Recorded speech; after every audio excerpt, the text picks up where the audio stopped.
صل وسلم على رسولك سيدنا محمد وعلى آله وصحبه أجمعين أما بعد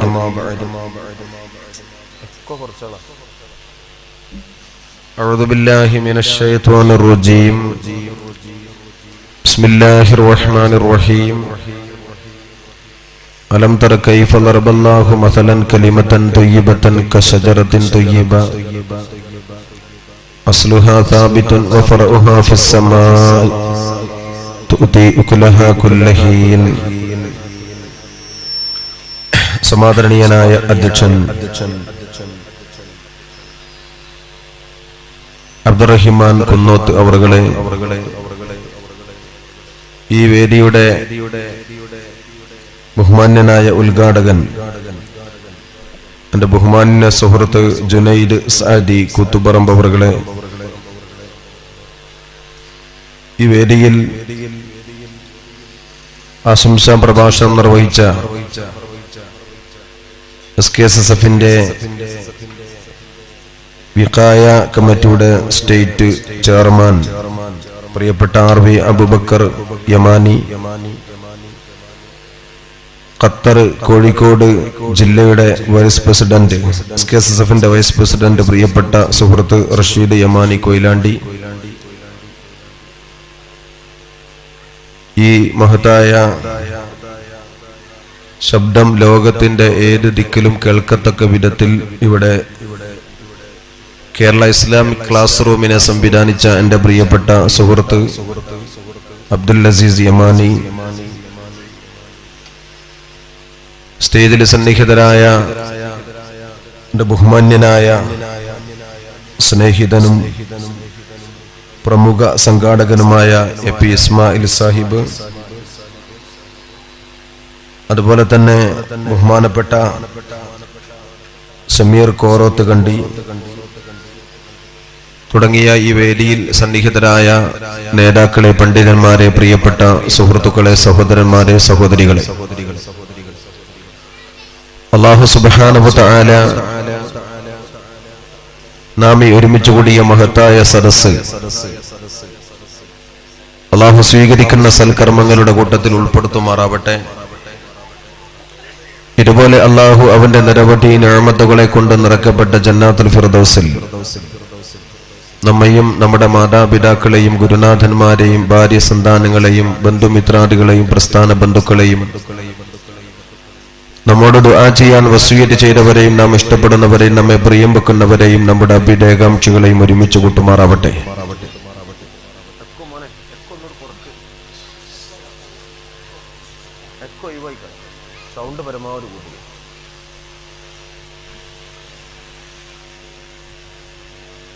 SKSSFന്റെ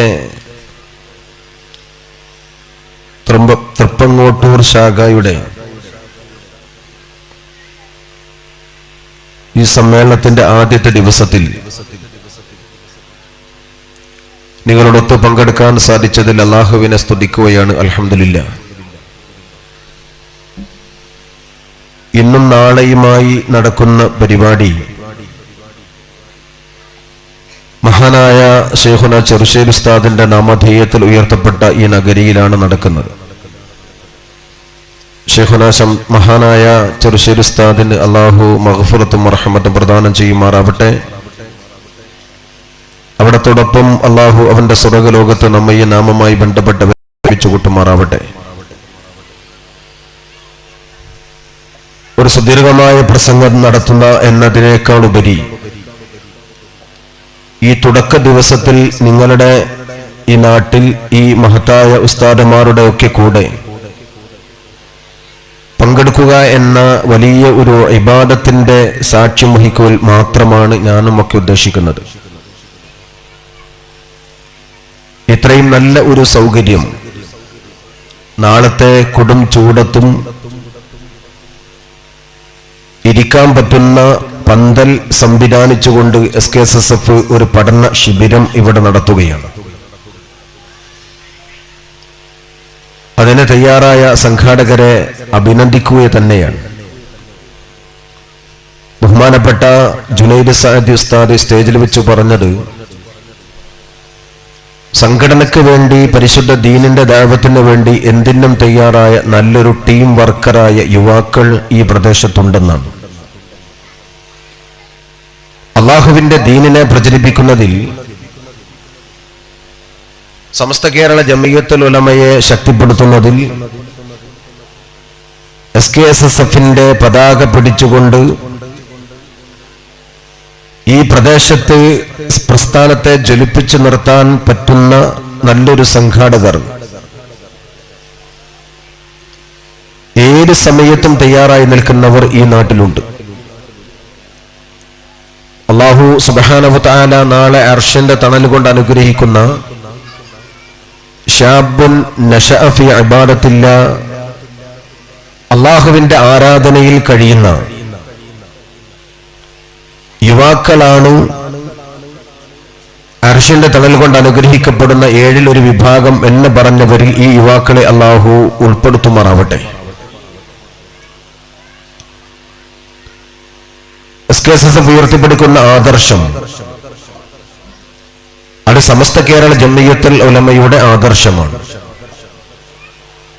സമസ്ത കേരള ജമിയത്തുൽ ഉലമ ഉയർത്തിപ്പിടിക്കുന്നത് അഹ്ലു സുന്നത്തി വൽ ജമാഅ എന്ന് പറയുന്ന ഇസ്ലാം മതമാണ്.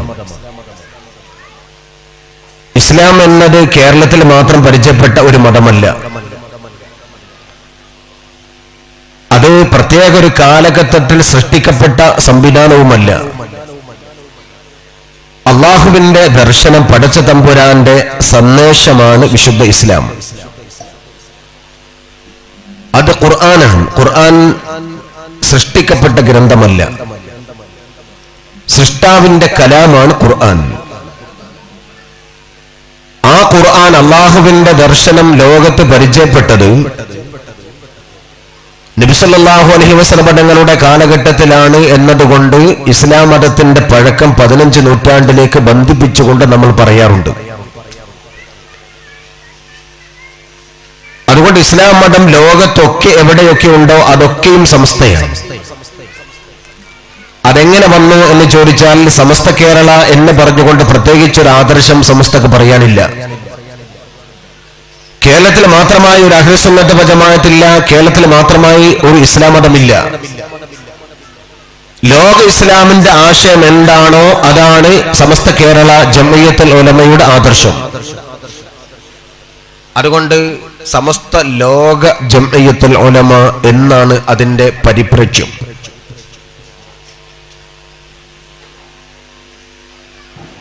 ആ സംവിധാനത്തെ ബന്ധിപ്പിച്ചുകൊണ്ട് ഇസ്ലാം മതത്തെ പഠിക്കുന്നവർ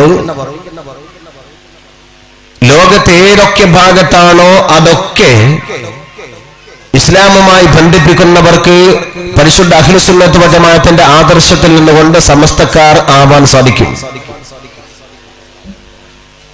ഇസ്ലാമിക ആശയം മുമ്പിൽ വെച്ച്, അഹ്ലു സുന്നത്ത് വൽ ജമാഅത്തിന്റെ ആശയം മുമ്പിൽ വെച്ച് കേരളത്തിന്റെ ചുറ്റുപാടിൽ ഉണ്ടാക്കിയതാണ് ഒരു സംഘടനാ രീതി. ആ രീതി കഴിഞ്ഞ 90 വർഷമായി നമ്മുടെ കേരളത്തിൽ നിലനിൽക്കുകയാണ്. അപ്പൊ അതിന്റെ മുമ്പ് ഇസ്ലാം അല്ല എന്നോ മുമ്പുള്ളവർ മുസ്ലിമുകളല്ല എന്നോ അതിനെ സംബന്ധിച്ചിടത്തോളം വാദമില്ല. ജമാഅത്തെ ഇസ്ലാമിയുടെ അബുൽ ആല മൗദൂദി ജമാഅത്തെ ഇസ്ലാമി സ്ഥാപിച്ചപ്പോൾ അദ്ദേഹം പറഞ്ഞത്, പാരമ്പര്യത്തിന്റെ ചങ്ങല പൊട്ടിച്ചെറിഞ്ഞുകൊണ്ട് ഒരു പൊതു സംവിധാനത്തെ ഞാൻ നിങ്ങൾക്കായി സമർപ്പിക്കുന്നു എന്നാണ്.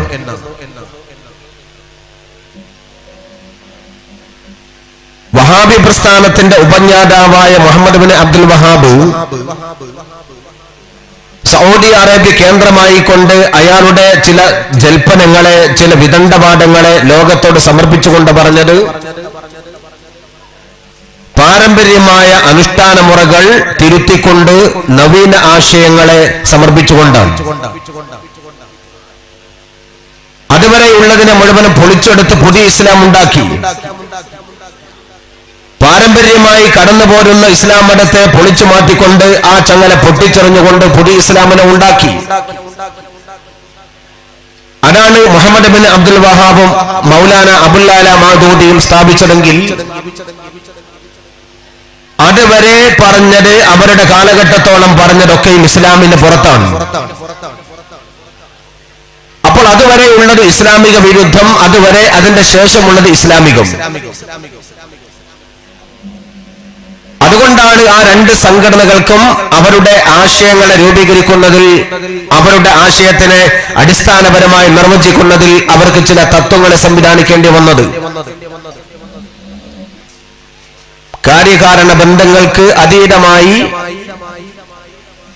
അദൃശ്യമായ ചില കാര്യങ്ങൾ അല്ലാഹു തആലയിൽ നിന്ന് അല്ലാതെ ഉണ്ടാവില്ല, അല്ലാഹു അല്ലാത്തവരിൽ കൊണ്ടുണ്ടാകും എന്ന് പ്രതീക്ഷയോടുകൂടി അവരോട് സഹായം തേടുന്നത് ശിർക്കാണ് എന്ന് പറഞ്ഞുകൊണ്ട് പുതിയൊരാശയം രൂപപ്പെടുത്തിക്കൊണ്ടുവന്നത് മുജാഹിദ് പ്രസ്ഥാനമാണ്.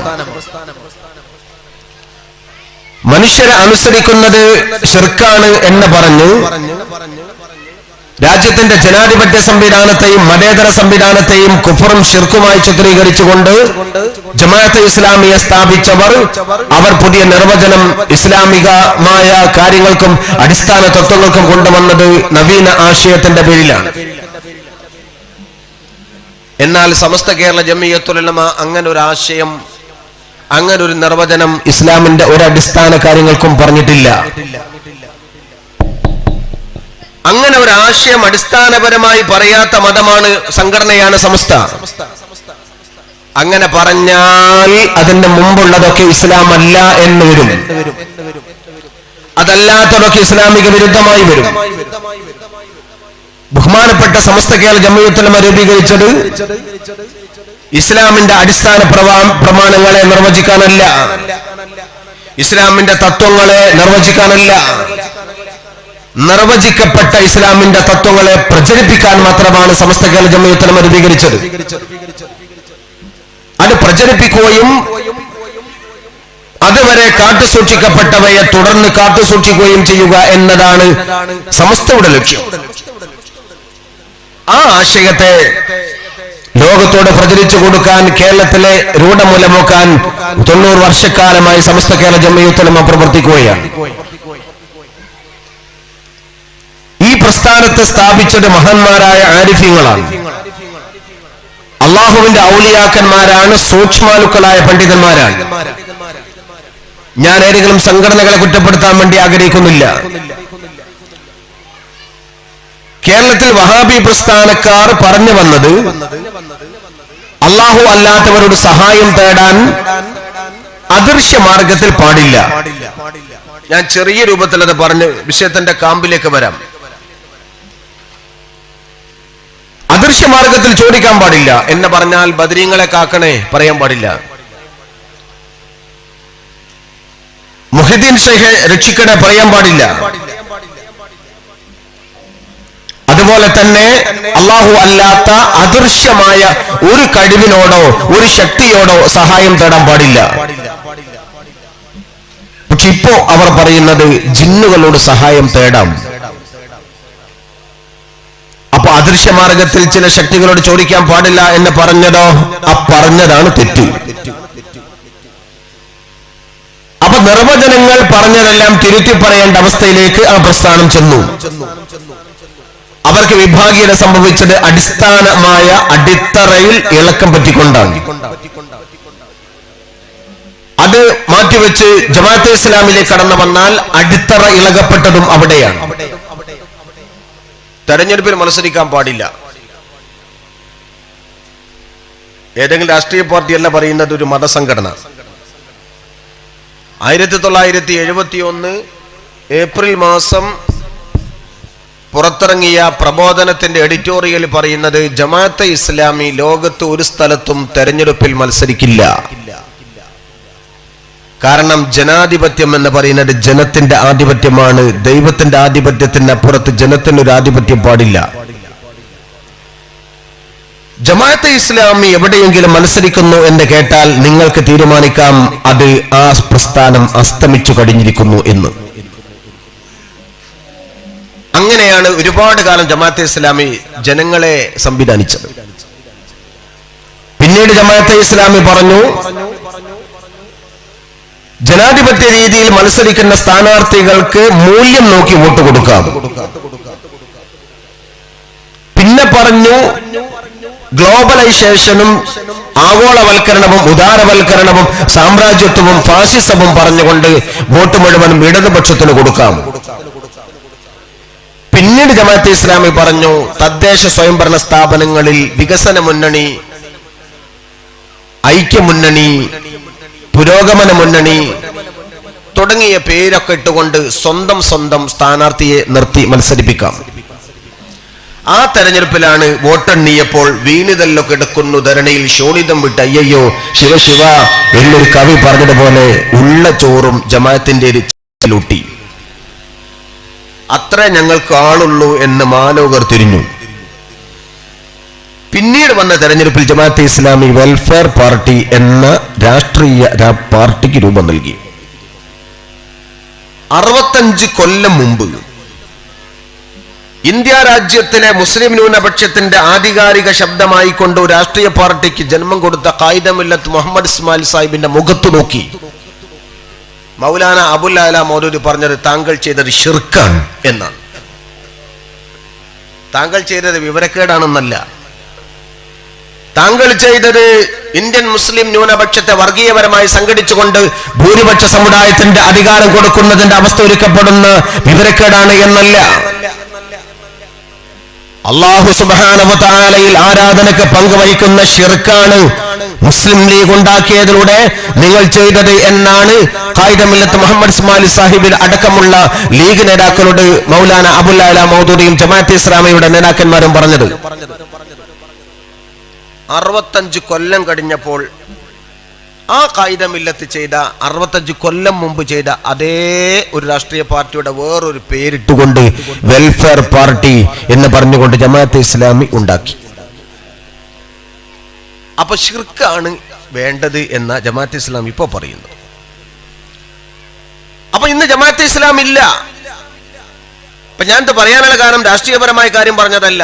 ജമാഅത്തെ ഇസ്ലാമി പറഞ്ഞത് ഷിർക്ക് എന്ന് പറഞ്ഞാൽ രാഷ്ട്രീയം ഷിർക്കാണ്, ജനാധിപത്യം ഷിർക്കാണ്, മതേതരത്വം ഷിർക്കാണ്.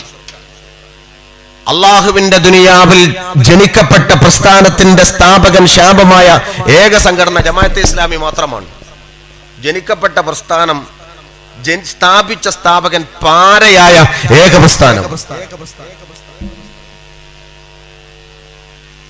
അപ്പൊ ആ രണ്ട് സംഘടനകൾ അല്ലെങ്കിൽ ആ പ്രസ്ഥാനങ്ങൾ മുഴുവനും വഴിവിദ്യയെ അവരുടെ ആദർശങ്ങളെ കൈയൊഴിഞ്ഞു.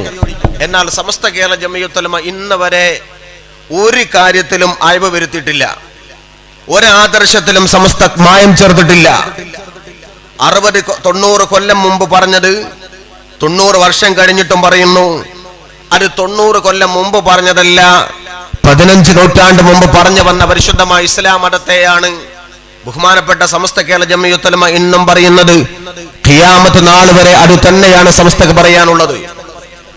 അന്നും ഇന്നും എന്നും ഒന്നാണ്. കാരണം ആദർശത്തെ വ്യാഖ്യാനിച്ചത് സമസ്തല്ല, ആദർശത്തെ സ്ഥാപിച്ചത് സമസ്തയല്ല, ആദർശത്തെ നിർവചിച്ചത് സമസ്തയല്ല, അത് പടച്ച തമ്പുരാനാണ്.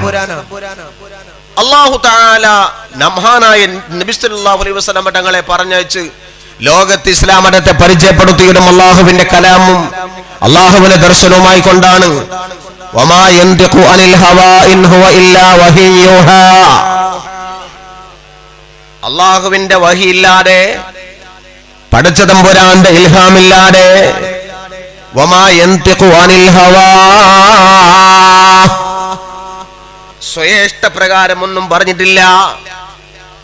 ഇൻ ഹുവ ഇല്ലാ വഹീ യൂഹാ, അല്ലാഹു നിർദ്ദേശിച്ചു കൊടുക്കുന്ന വഹിയില്ലാതെ സ്വന്തമായി ഒന്നും പറയാതെ പ്രിയപ്പെട്ട അഷ്റഫുൽ ഖൽഖ് റസൂലുള്ളാഹി നബി തങ്ങളെ പറ്റി ഖുർആൻ പറഞ്ഞതാണ്.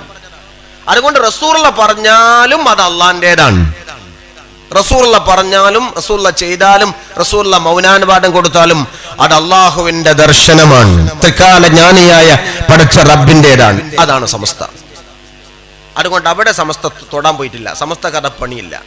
സമസ്ത പറയുന്നത് അവർ പറഞ്ഞത് അള്ളാഹ് കാണിച്ചത് പ്രൊട്ടക്ട് ചെയ്യുക.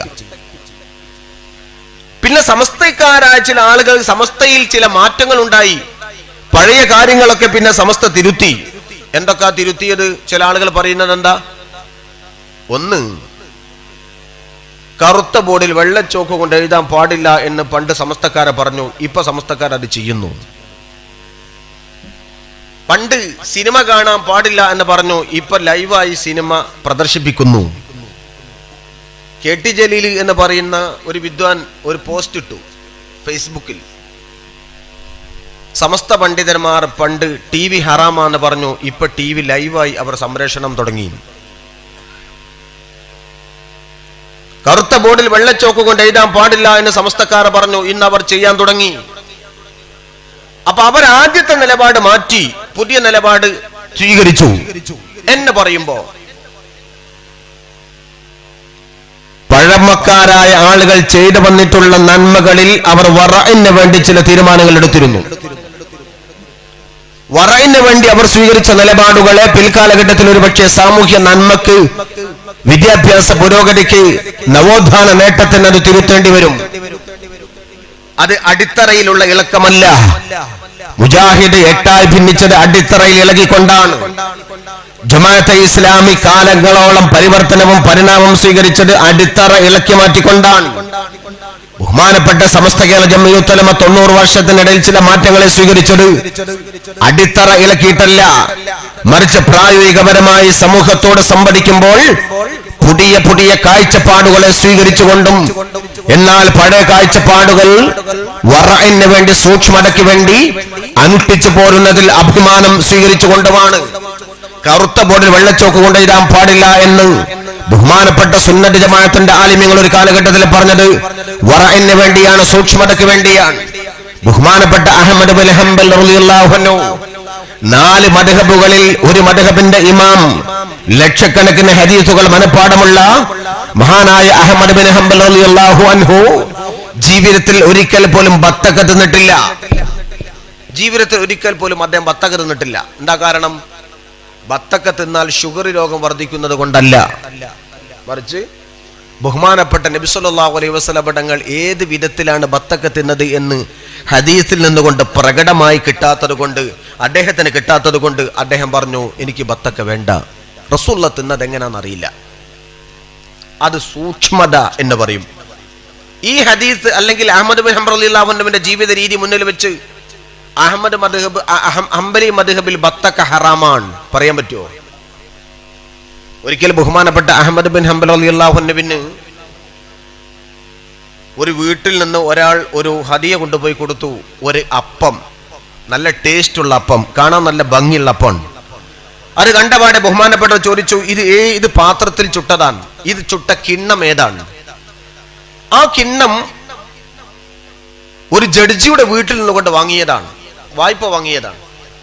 അങ്ങനെ വാങ്ങി ആ വീട്ടുകാർ അപ്പം ചുട്ട് ഉണ്ടാക്കിയ അപ്പം ബഹുമാനപ്പെട്ട അഹ്മദ് ബിൻ ഹംബൽ തങ്ങൾക്ക് കൊണ്ടുപോയി കൊടുത്തതാണ്. അത് ജഡ്ജിയുടെ വീട്ടിലെ പാത്രമാണെന്ന് കേട്ടപ്പോ അദ്ദേഹം പറഞ്ഞു, ജഡ്ജിയുടെ വീട്ടിലെ പാത്രത്തിൽ ചുട്ട അപ്പം എനിക്ക് വേണ്ട. എന്താ കാരണം? ജഡ്ജി, അദ്ദേഹത്തിന്റെ ജഡ്ജ്മെന്റ് ഒരു പക്ഷെ ഹക്കിനെതിരായിരിക്കാം. ഹക്കിനെതിരായി പലപ്പോഴും അദ്ദേഹം വിധി പറഞ്ഞിട്ടുണ്ടാവാം. അതുകൊണ്ട് ജഡ്ജി വാങ്ങുന്ന ശമ്പളം ശുബ്ഹയുടെ മുതലാണ്, അഥവാ ഹറാം കലരാൻ സാധ്യതയുള്ളതാണ്. കലർന്നു ഉറപ്പൊന്നുമില്ല, കലരാൻ സാധ്യത, അതാണ് ശുബ്ഹയുടെ മുതൽ. അതുകൊണ്ട് ശുബ്ഹയുടെ മുതലുള്ള ശമ്പളത്തിൽ നിന്ന് വാങ്ങിയ കിണ്ണം, ആ കിണ്ണത്തിൽ ചുട്ട അപ്പം അതെനിക്ക് വേണ്ട. അദ്ദേഹം ഉപേക്ഷിച്ചു. അവസാനം ആരും തിന്നാതെ കടലിൽ വലിച്ചെറിയേണ്ടി വന്നു. അദ്ദേഹം ഉപേക്ഷിച്ചത് കൊണ്ട് ആരും തിന്നില്ല, കടലിൽ വലിച്ചെറിഞ്ഞു. ബഹുമാനപ്പെട്ട അഹ്മദ് ബിൻ ഹംബൽ റളിയല്ലാഹു അൻഹു ചോദിച്ചു, ആ അപ്പം എന്ത് ചെയ്തു? കടലിൽ എറിയപ്പെട്ടു എന്ന് പറഞ്ഞപ്പോൾ അദ്ദേഹം പറഞ്ഞു, അങ്ങനെയാണെങ്കിൽ ഇനി മുതൽ എനിക്ക് കടലിലെ മത്സ്യം വേണ്ട, ഞാൻ ഇനി കടൽ മീൻ ഭക്ഷിക്കുകയില്ല. എന്താ കാരണം? ആ എറിയപ്പെട്ട അപ്പം ചെന്ന് വീണ കടലിൽ ഏത് മത്സ്യമാണ് ആ അപ്പം തിന്നത് എന്ന് ഉറപ്പില്ല. ഒരുപക്ഷെ എന്റെ വയറ്റിലെത്തുന്ന മത്സ്യത്തിൽ ആ അപ്പത്തിന്റെ ഒരു കഷ്ണമെങ്കിലും എത്തിയിട്ടുണ്ടെങ്കിൽ അത് ശുബ്ഹയുടെ മുതലാണ്, അത് ഹറാം കലരപ്പെടാൻ സാധ്യതയുള്ളതാണ്. അതുകൊണ്ട് എനിക്ക് മരണം വരെ ബഹുമാനപ്പെട്ടവരെ പറയുന്നു, എനിക്ക് കടലിലെ മത്സ്യം വേണ്ട, അപ്പം മാത്രമല്ല കടൽ മീനും വേണ്ട. ഇതാണ് സൂക്ഷ്മത. അതിനാണ് വറ എന്ന് പറയാം. വറ എന്താണ് അറിയണമെന്നുണ്ടെങ്കിൽ തസവുഫ് എന്താന്ന് മനസ്സിലാക്കണം. തസവുഫ് അറിയണമെന്നുണ്ടെങ്കിൽ ഇസ്ലാമിന്റെ ഒരുപാട് രീതി പഠിക്കണം. ശരീഅത്തും തുരീഖത്തും ഹഖീഖത്തും വിലായത്തും ഒക്കെ മേഖല ബന്ധപ്പെട്ടുകൊണ്ടാണ് തസവുഫിന്റെ ഒരു പ്രപഞ്ചമുള്ളത്. ആ തസവുഫിന്റെ പ്രപഞ്ചത്തിന്റെ ഒരു ഭാഗമാണ് വറഅ്. ഇസ്ലാമിന്റെ ചക്കയും മാങ്ങയും അറിഞ്ഞുകൂടാതെ ജമാഅത്തെ ഇസ്ലാമിക്കാരൻ എന്ത് വറഅ്? ലിസക്കരി മിസ്ലു ഹല്ലിൽ ഉൻസൈനി എന്ന് പറയുന്ന ആയത്ത് പോലും തിരുത്തണം എന്ന് പറയുന്ന ഇന്നത്തെ ജമാഅത്ത് ഇസ്ലാമി ഖുർആന്റെ നസ്സിനെതിരെ പറഞ്ഞാൽ അവൻ മുർത്തദാണ്. ജമാഅത്ത് ഇസ്ലാമിന്റെ ഇന്നത്തെ വാദം ഖുർആൻ തിരുത്തണമെന്നാണ്. ഖുർആൻ തിരുത്തണമെന്ന് വാദിച്ച ഏക മുസ്ലിം സംഘടന ജമാഅത്ത് ഇസ്ലാമിയാണ്. അവരുണ്ടോ ഇതിനെ വിമർശിക്കുന്നു? മഹാന്മാരായ ആലിമീങ്ങൾ ബഹുമാനപ്പെട്ട അഹ്മദ് ബിൻ ഹംബൽ റളിയല്ലാഹു അൻഹു ഈ രീതി സ്വീകരിച്ചുവെങ്കിൽ അത് വറആണ്. കറുത്ത ബോർഡിൽ വെള്ളച്ചോക്ക് കൊണ്ടെഴുതാൻ പാടില്ല എന്ന് ബഹുമാനപ്പെട്ട ഉലമാ, സുന്നത്ത് ജമാഅത്തിന്റെ ഉലമാ ഒരു കാലഘട്ടത്തിൽ തീരുമാനിച്ചത് കറുത്ത ബോർഡിൽ ഖുർആൻ എഴുതേണ്ടി വരും. വെള്ളച്ചോക്ക് കൊണ്ട് ക്ലാസ് റൂമിൽ എഴുതുമ്പോൾ ഖുർആന്റെ ആയത്ത് അവിടെ എഴുതപ്പെടും. എഴുതപ്പെട്ട ഭാഗം പിന്നെ മായ്ക്കപ്പെട്ടാൽ ആ പൊടി നിലത്ത് വീഴും. നിലത്ത് വീണാൽ അവിടെ ചവിട്ടേണ്ടി വന്നാൽ ഖുർആൻ എഴുതപ്പെട്ട സ്ഥലത്ത് ചവിട്ടപ്പെടലാകും. അത് ഖുർആനെ നിന്ദിക്കലാണ്. അതുകൊണ്ട് അതിന് അവസരം കൊടുക്കരുത്, അതുകൊണ്ട് എഴുതണ്ടാന്ന്. ഇത് സൂക്ഷ്മതയാണ്. പിന്നെ അത് തിരുത്തിയല്ലോ, തിരുത്തി. ബഹുമാനപ്പെട്ട ചെറുശ്ശേരി അഹമ്മദ് കുട്ടി മുസ്ലിയാർ, സൗണ്ട് ഒന്ന് ക്ലിയർ ആക്കും മോനെ, നല്ല സൗണ്ടാണ്, ഒന്ന് ക്ലിയർ ആക്കിയാൽ മതി. ഒന്ന് ക്ലിയർ ആക്കും, സൗണ്ട് ഒന്ന് കുറച്ച് തുറക്കട്ടെ. ഞങ്ങളുടെ വലിയ കിട്ടുന്നില്ല, പരമാവധി നോക്ക്, ഒക്കെ കുറച്ച് കൂട്ടിക്കുക, തീരെ ഇല്ലാതാക്കണ്ട. ശരിയാകുമ്പോൾ ഞാൻ പറയും, നോക്ക്. ബഹുമാനപ്പെട്ട ചെറുശ്ശേരി അഹമ്മദ് കുട്ടി മുസ്ലിയാർ നവറല്ലാഹു മർഖദഹു, മഹാനായ സൈനുൽ ഉലമാ ചെറുശ്ശേരി ഉസ്താദിന്റെ വലിയുപ്പയുടെ ജ്യേഷ്ഠൻ. ചെറുശ്ശേരി ഉസ്താദിന്റെ വലിയുപ്പയുടെ ജ്യേഷ്ഠനാണ് ചെറുശ്ശേരി അഹമ്മദ് കുട്ടി മുസ്ലിയാർ. അദ്ദേഹം ആദ്യമായി ദർസ് നടത്തിയ സ്ഥലമാണ് വാഴക്കാട് ദാറുൽ ഉലൂം. അവിടെ അദ്ദേഹം ദർസ് നടത്തുന്ന സമയത്ത് ആ ദർസിലേക്ക് പിന്നീട് ഒരു കാലഘട്ടത്തിൽ ബഹുമാനപ്പെട്ട ചാലിലകത്ത് കുഞ്ഞഹമ്മദാജി എന്ന ബഹുമാന്യനായ പണ്ഡിതൻ കടന്നു വന്നു. രണ്ടും പ്രഗത്ഭരായ ആലിമീങ്ങളാണ്. ഒന്നിന് മറ്റൊന്നാണ്. രണ്ടും രണ്ട് രൂപത്തിലാണ്. ഒരാള് പാരമ്പര്യത്തെയും പഴമയെയും അതേപടി ശ്രദ്ധിച്ചുകൊണ്ട് പോരുന്ന യാഥാസ്ഥികനാണ്. മറ്റൊരാള് പുരോഗമനവും നവോത്ഥാനവും പരിഷ്കാരങ്ങളും വേണമെന്ന് പറയുന്ന നവോത്ഥാനത്തെ ഇഷ്ടപ്പെടുന്ന പണ്ഡിതനാണ്. രണ്ടും സുന്നത്ത് ജമാഅത്താണ്. ബഹുമാനപ്പെട്ട ചാലിലകത്ത് കുഞ്ഞഹമ്മദാജി വാഴക്കാട്ട് വരുമ്പോ അദ്ദേഹം വലിയ പണ്ഡിതനാണ്. അദ്ദേഹത്തെ സ്വീകരിക്കാൻ വേണ്ടി വാഴക്കാട്ടുകാർ തയ്യാറായി. അങ്ങനെ അദ്ദേഹത്തെ സ്വീകരിച്ചു വാഴക്കാട്ട് ദർസ് നടത്താൻ വേണ്ടി തീരുമാനിച്ചപ്പോൾ ഒന്നാമത്തെ മുദരിസ് സ്ഥാനം ബഹുമാനപ്പെട്ട ചാലിലകത്ത് കുഞ്ഞഹമ്മദാജിക്ക് കൊടുക്കാൻ ചെറുശ്ശേരി ഉസ്താദ് നിർബന്ധിച്ചു. ചെറുശ്ശേരി ഉസ്താദ് നിൽക്കട്ടെ എന്ന് ചാലിലകത്ത്, ഞാനാകില്ല നിങ്ങളാകണം എന്ന് ചെറുശ്ശേരി ഉസ്താദ്, ഞാനാവില്ല നിങ്ങളാകണമെന്ന് ചാലിലകത്ത്. അങ്ങനെ രണ്ടാളും തർക്കമായപ്പോൾ കോയപ്പത്തൊടി മുഹിദ്ദീൻ ഹാജി പറഞ്ഞു, അതിഥിയാണല്ലോ ചാലിലകത്ത്, അതുകൊണ്ട് ചാലിലകത്ത് ഒന്നാമത്തെ മുദരിസ് ആകട്ടെ. അങ്ങനെ അദ്ദേഹത്തെ നിർബന്ധിച്ചു. അങ്ങനെ ഒന്നാം മുദരിസ് ചാലിലകത്തും രണ്ടാം മുദരിസ് ബഹുമാനപ്പെട്ട ചെറുശ്ശേരി അഹമ്മദ് കുട്ടി മുസ്ലിയാറുമായി. അവിടെ ക്ലാസ് ഒക്കെ തുടങ്ങി ദർസൊക്കെ നടത്തിക്കൊണ്ടിരിക്കുന്നതിനിടയിൽ ഒരു ദിവസം ബഹുമാനപ്പെട്ട ചാലിലകത്ത് കറുത്ത ബോർഡും വെള്ളച്ചോക്കും കൊണ്ടുവന്ന് എഴുതാൻ തുടങ്ങി. അതാവട്ടെ ബഹുമാനപ്പെട്ട ചെറുശ്ശേരി ഉസ്താദ് വേണ്ടാന്ന് പറഞ്ഞ കാര്യമാണ്. അങ്ങനെ ജനങ്ങൾക്കിടയിൽ അഭിപ്രായ വ്യത്യാസമായി. ചാലിലകത്ത് കൊണ്ടുവന്ന പരിഷ്കരണവാദം ചെറുശ്ശേരി ഉസ്താദിന് ഇഷ്ടമില്ലാത്തതാണ്, അദ്ദേഹം അത് പാടില്ല എന്ന് പറഞ്ഞതാണ്, അതുകൊണ്ട് അതിവിടെ വേണ്ട എന്ന് ഭൂരിപക്ഷം ആളുകൾ വാഴക്കാട്ടെന്ന് ശബ്ദമുണ്ടാക്കി.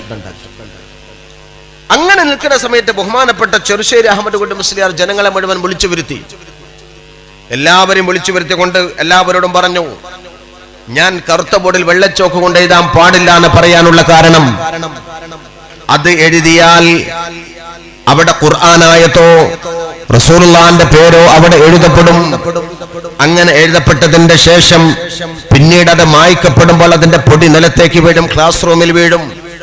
അങ്ങനെ അവിടെ ചവിട്ടേണ്ടി വരും. ചവിട്ടിയാൽ ഖുർആൻ എഴുതപ്പെട്ട സ്ഥലത്ത് ചവിട്ടലാണത് തെറ്റാണ്. അതുകൊണ്ടാണ് ഞാനത് വേണ്ടാന്ന് പറഞ്ഞത്. എന്നാൽ ഇപ്പോൾ ഞാൻ ചാലിലകത്തിന്റെ കൂടെയാണ്. ചെറുശ്ശേരി പറഞ്ഞത് ഇപ്പോൾ ഞാൻ ചാലിലകത്തിന്റെ കൂടെയാണ്. ചാലിലകത്ത് അത് വേണമെന്ന് പറയുന്നത് കുട്ടികൾക്ക് പഠിക്കാൻ ഏറ്റവും എളുപ്പത്തിൽ ഒരു ശൈലിയാണ് എഴുതി കാണിച്ചു കൊടുക്കുക എന്ന board chalk. Class room, syllabus, curriculum, പാഠശാല, അത് പഠിക്കാൻ ഏറ്റവും നല്ല സംവിധാനമാണ്. അതുകൊണ്ട് പഠനം എന്ന പൊതു നന്മ മുമ്പിൽ വെച്ചുകൊണ്ട് വറ എന്ന് പറയുന്നതിനെ തൽക്കാലം മാറ്റിവെച്ചാലും സാമൂഹിക സേവനത്തിന്റെയും സാമൂഹിക പുരോഗതിയെയും മുന്നിൽ വെച്ചുകൊണ്ട് ചാലിലകത്ത് കൊണ്ടുവന്ന പരിഷ്കരണവാദത്തെ, ചാലിലകത്ത് കൊണ്ടുവന്ന നവോത്ഥാനത്തെ ഞാൻ പിന്തുണക്കുന്നു, ഞാൻ എന്റെ വാദത്തിൽ കൊണ്ട് പിറകോട്ട് പോരുന്നു എന്നാണ്.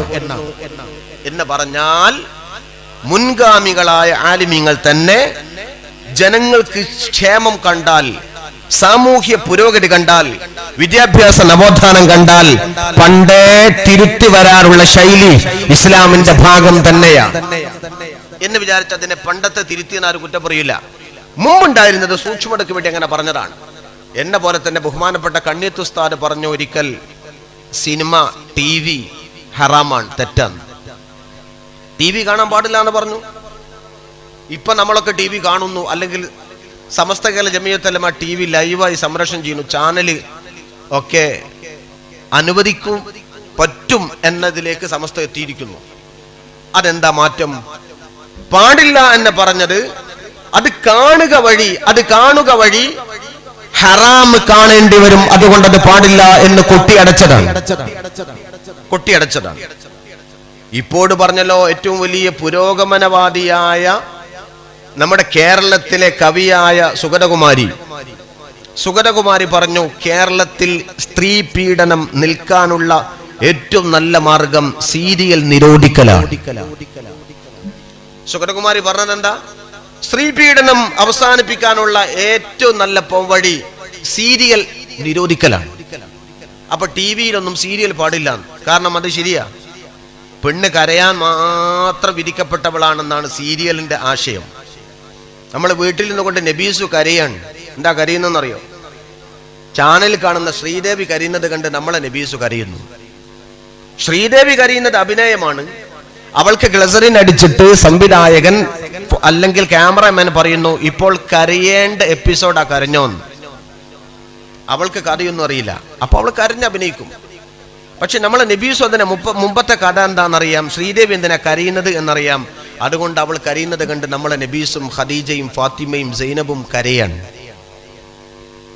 ഈ കരച്ചിലിന് വേണ്ടി നമ്മുടെ സമൂഹം എങ്ങനെ ഭർത്താവില്ലാത്ത സമയത്ത് തന്റെ ബെഡ്റൂമിലേക്ക് മറ്റൊരുത്തനെ കൊണ്ടുവരാം എന്നതിന്റെ ഫോർമുലയും ഷോർട്ട് കട്ടും ബൈപ്പാസും TV-യിലെ സീരിയൽ പഠിപ്പിച്ചു തരും.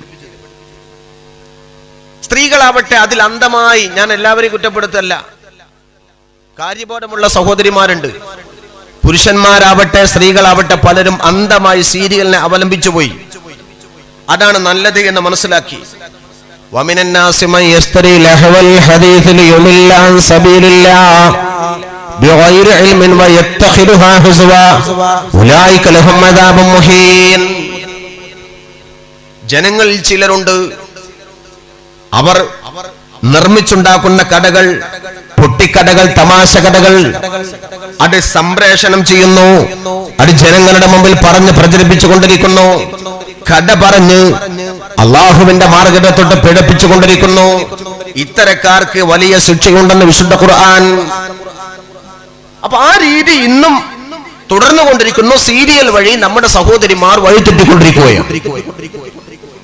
ഇതൊക്കെ ഒറിജിനലായി നടക്കുന്നതാണെന്നാണ് ചിലരുടെ ധാരണ, അല്ലെങ്കിൽ ഒറിജിനൽ അല്ല എന്നറിയാം, എന്നാലും കഥയുടെ കൂടെ ജീവിക്കുകയാണ്. ഒരിക്കൽ SKSSF തിരുവനന്തപുരത്ത് സീരിയലിന്റെ അപകടങ്ങൾ, സീരിയലിന്റെ ചതിക്കുഴികൾ എന്ന് പറഞ്ഞുകൊണ്ട് ഒരു സെമിനാർ നടത്തി. അതിൽ പങ്കെടുത്ത് സംസാരിക്കാൻ വന്നത് സൂര്യ ചാനലിൽ വാർത്ത വായിക്കുന്ന ഒരാളാണ്. അയാൾ ഇങ്ങനെ സംസാരിച്ചുകൊണ്ടിരിക്കുന്ന സമയത്ത് അദ്ദേഹം പറഞ്ഞു, ഈ സീരിയൽ വലിയ അപകടം ഉണ്ടാകുമെന്നതിന് ഞാൻ സാക്ഷിയാണ്. എന്റെ സ്റ്റുഡിയോയിൽ, ഞാൻ വാർത്ത വായിക്കുന്ന സ്റ്റുഡിയോയുടെ മുമ്പിൽ ഒരു ദിവസം രാവിലെ കണ്ടിരിക്കുന്നു, ഒരു മുസ്ലിം സ്ത്രീ, പർദ്ദ ധരിച്ചൊരു മുസ്ലിം സ്ത്രീ ഒരു കുടയും കയ്യിൽ പിടിച്ചുകൊണ്ട് വല്ലാതെ മുഖം വിഷമത്തോടുകൂടി അവർ ഇരിക്കുന്നു. ഞാൻ വാർത്ത വായിക്കാൻ കയറിയപ്പോൾ അവരെ കണ്ടു, വാർത്ത വായിച്ച് ഇറങ്ങുമ്പോഴും അവരെ കണ്ടു.